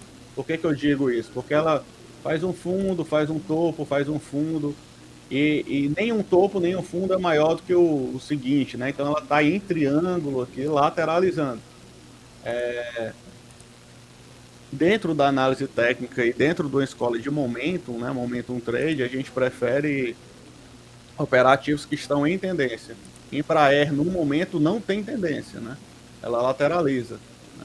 Então, eu aguardaria a saída dessa lateralização para ela dizer para a gente para onde que ela quer ir. Ela quer ir para cima, ela quer ir para baixo, o que ela quer? Agora, quem quer antecipar está num momento bonito, por quê? Porque ela está rompendo as médias para cima no semanal. Agora, lembrando novamente, que eu falei anteriormente, que hoje ainda é segunda, né? O candle do semanal só vai fechar lá na sexta. Então a gente não tem certeza ainda se o candle semanal vai fechar realmente dessa forma. Agora, o candle anterior já foi um candle de reversão no semanal, batendo na média de 200, fazendo esse martelinho aqui embaixo, que é um candle de reversão, e hoje ele continua. Então, para quem quer antecipar, parece uma entrada interessante. Teria sido hoje, né? Uma entrada interessante. Agora, claro, esse é um ativo, manter uma posição de que esse ativo sem tendência, né? Perfeito. Vamos dar 2 minutinhos de intervalo e já voltamos com o João Paulo Picanso, trader que está analisando conosco o andamento da Bolsa hoje. Então, 2 minutinhos, rápido intervalo, não saia daí, voltamos já já.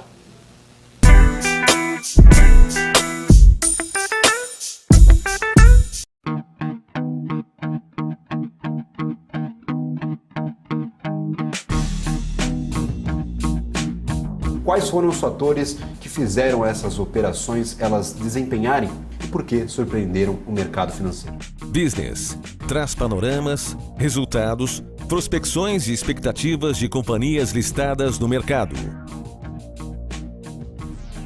BMC News. Informação que gera valor. A minha vida foi e é marcada por grandes histórias. Olha o gol, olha o gol, olha o gol. Depois dessa curva, vem pra vitória. Sonhos, objetivos, Aí vem ele. conquistas. Prepare o seu coração. Tive o privilégio de narrar e contar algumas delas. Na ponta dos dedos. Vibrar com elas. Me chamam de narrador de emoções. Faça festa. Mas na verdade, eu narro escolhas. Vem pra reta. Escolhas que se tornam vitórias. Escolhas de quem fez história. É do Brasil, o Brasil inteiro. Escolhas que mudaram vidas, inclusive a minha. Por isso, eu escolhi a EQI Investimentos. O parceiro que me orienta na hora de investir e que me dá autonomia para conquistar meus objetivos. E você, que tal começar a investir nas suas escolhas? EQI Investimentos. Invista em suas escolhas. Nos primeiros meses de 2023, mais de 1.200 trabalhadores foram resgatados de condições degradantes de trabalho. Isso tem nome: trabalho análogo à escravidão. O resgate só foi possível porque, de um lado, o governo federal intensificou a fiscalização e, do outro, houve um aumento das denúncias. Vamos juntos lutar por um trabalho digno e decente. Denuncie sempre que suspeitar. Disque 100. Brasil, União e Reconstrução. Governo Federal.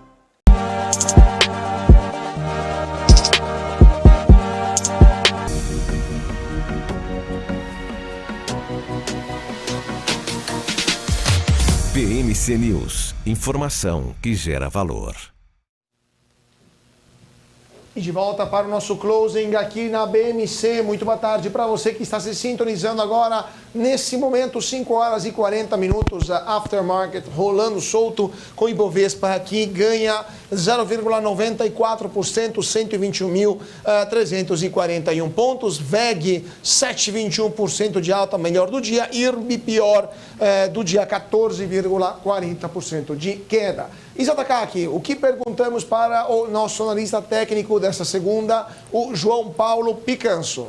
Vamos dar uma olhadinha em Via Varejo. A gente falou mais cedo que a Via informou que a BlackRock atingiu participação relevante ali de 5% no número total de ações ordinárias da companhia. Tanto Via, Magazine Luiza, varejistas decolaram ali na última sexta-feira no índice, né? Como é que você está vendo Via Varejo?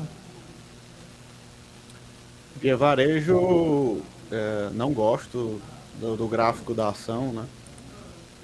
Apesar da notícia na sexta-feira, que deu uma certa animada no mercado, com o volume, você vê que hoje esse ânimo já não existe mais. Você vê um volume pífio hoje em Via Varejo, um volume minúsculo, né, comparado com o de sexta-feira, né?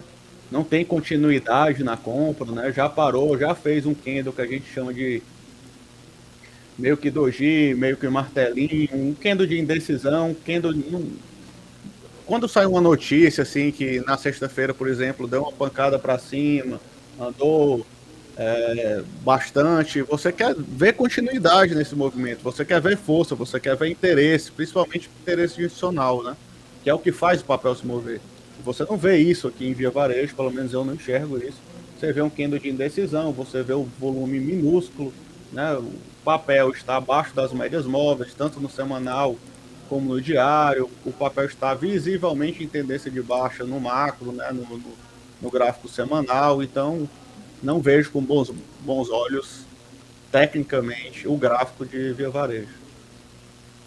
Perfeito. Agora quero ver se você vende com bons olhos o gráfico desse vermelho profundo aqui do IRB, que hoje afundou 14,40%. Depois eu vou te perguntar de empresas do setor de carne, como Minerva, Marfrig e BRF. Mas vamos começando com a pior do dia, IRB, menos 14,40%. O que você está vendo no gráfico dessa empresa?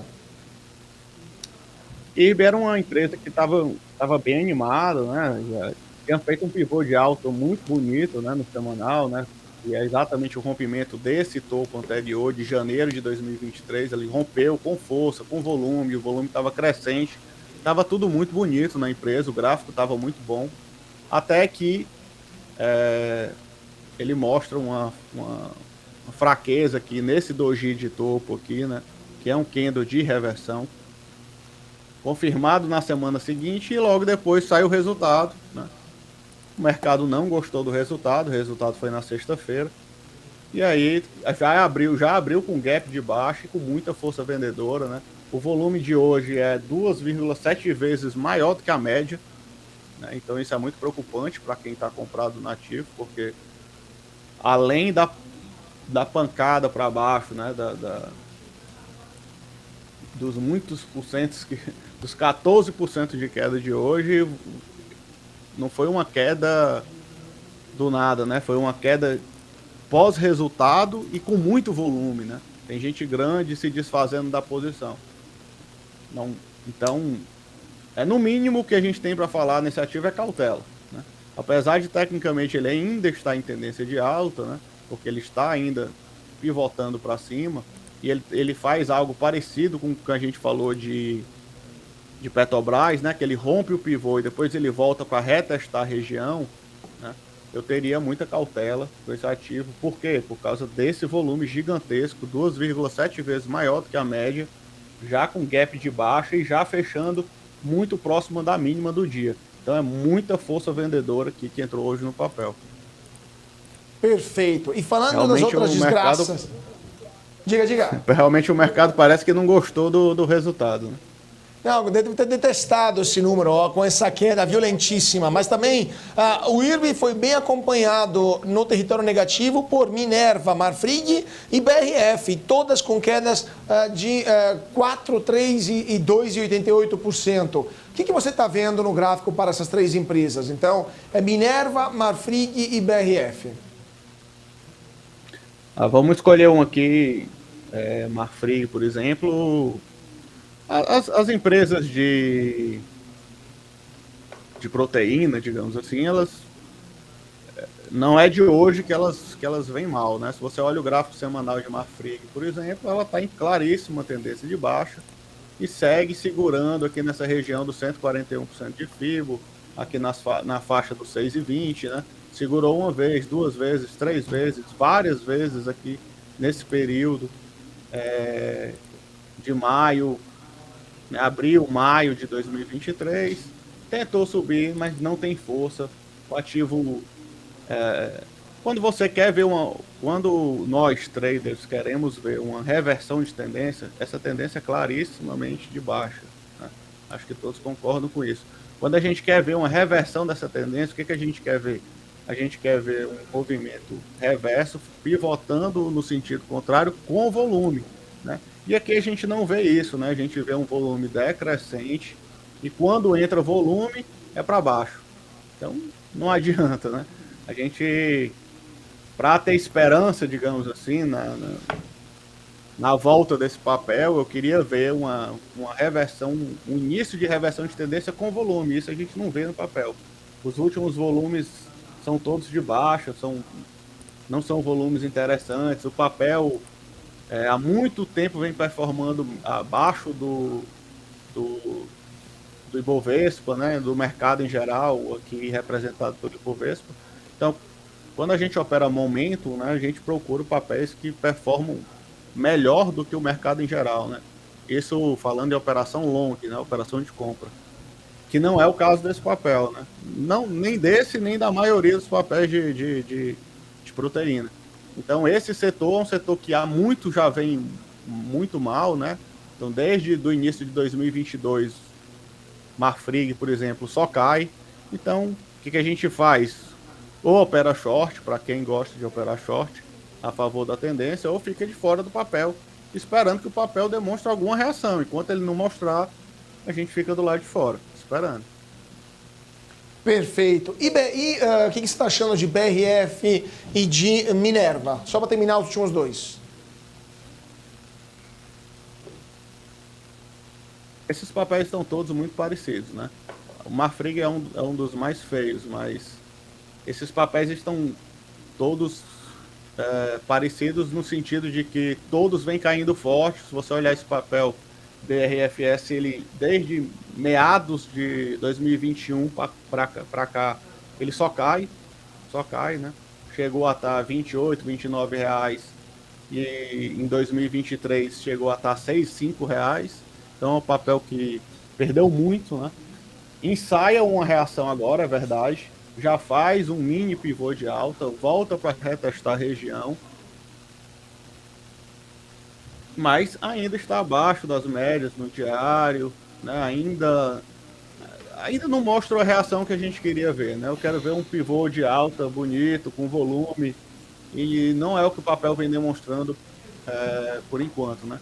Se essa semana ele fechar com uma semana de alta, segurando nas médias, ele começa a mostrar um bom sinal, tá?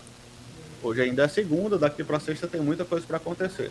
Agora, se ele rompe essa região, que é esse retângulo aqui do diário, né? Deixa eu ver se eu desenho rapidão aqui. Então, se ele rompe esse retângulo aqui para baixo com volume, aí ele já desmancha todo tipo de perspectiva na minha visão de alta. Aí aqui já seria uma entrada para short, né? Legal. O próximo papel qual é? Era a Minerva, a última Minerva.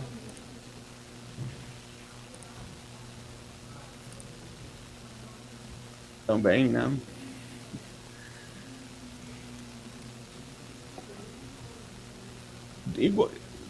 Minerva Minerva, diferentemente dos outros, não vem caindo desde 2022.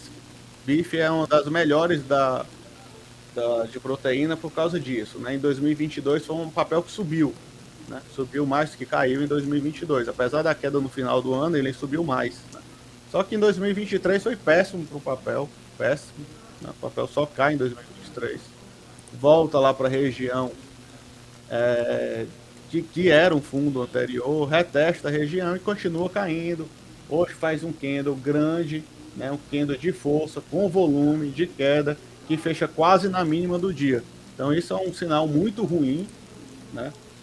Quando eu digo ruim, é sempre lembrando que eu estou falando ruim para quem está long, né? É ruim para quem quer comprar o papel, ruim para a empresa. Mas claro, quem quer operar short, isso aqui começa a ficar bonito, mas para operar comprado, não vejo nada nesse papel que me mostre isso, e nem me mostra também por enquanto, uma reversão para compra no papel. Por enquanto, para quem opera só long, por exemplo, eu ficaria fora desse papel. Na verdade, eu ficaria fora de todos os papéis de proteína no momento, né? Perfeito. Então vamos ver o que vai acontecer. Eu queria agradecer muitíssimo o João Paulo Picanso. Não sei se a Isa também tem mais alguma pergunta para o nosso trader. Não, tudo está suficiente. Vamos lá, então. Muito obrigado, João. Foi um prazer tê-lo conosco hoje aqui no Closing da BMC. Obrigado, eu que agradeço, fico à disposição. Um abraço. Até mais. E vamos para o gráfico do dia. Daqui a pouquinho a Isa volta também com as últimas notícias, notícia de última hora. Hoje vamos ver quais são os carros elétricos mais vendidos nos Estados Unidos, que está se tornando o primeiro, aliás, é o primeiro mercado para os carros elétricos, e o modelo mais vendido é a Tesla Model Y, 191.451 exemplares no ano passado, a Model 3, 156.357, segue a Ford Mustang Mach-E, 28.089 exemplares. Seguem Tesla, a Chevrolet, de novo Tesla, Hyundai e Kia. Então, temos a Tesla que domina o mercado dos carros elétricos nos Estados Unidos, mas lembramos que outro mercado muito importante, o mercado da China, e nesse a Tesla não está em primeiro lugar, porque temos outras empresas chinesas como a BYD que também estão dominando aquele mercado. Então, de fato, popularização do carro da Tesla, mas na China ainda quem ganha são os chineses. Isa, temos últimas notícias de última hora para o nosso público? Sim, vamos falar do diesel, porque o preço do diesel caiu com a produção recorde de importação de combustível russo.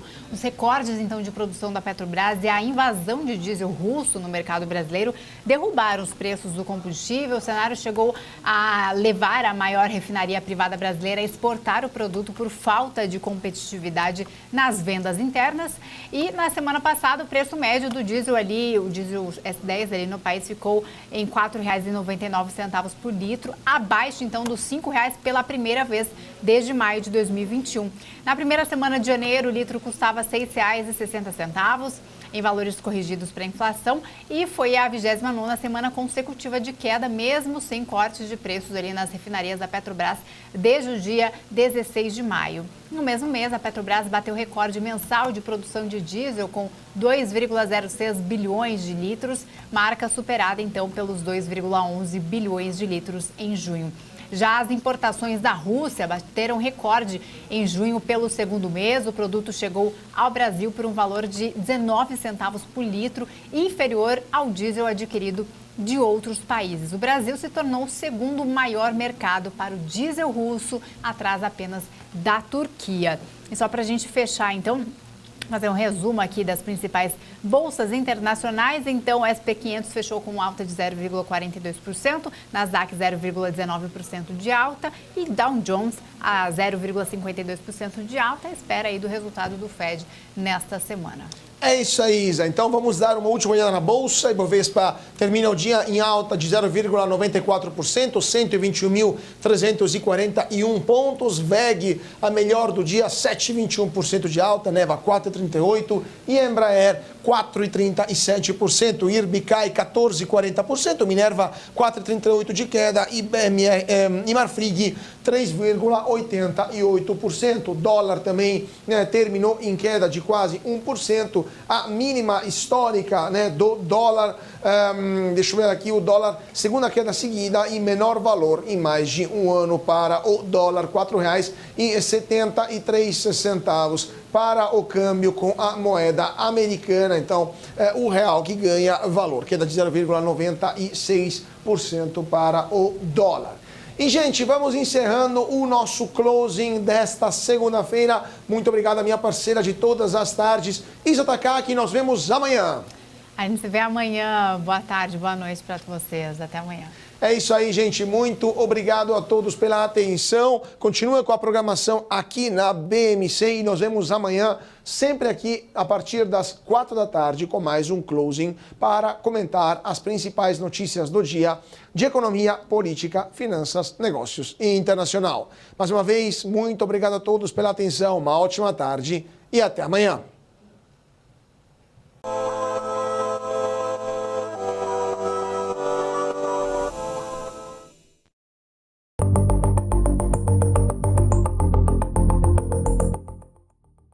que impacta a economia e o mercado global. Olá, muito bom dia para você que está aqui ligadinho na BMC News. Em tempo real, a abertura e a variação dos ativos na Bolsa de Valores. Notícias internacionais. Toda uma discussão aí referente à demanda chinesa. Paula Moraes e especialistas de diversas áreas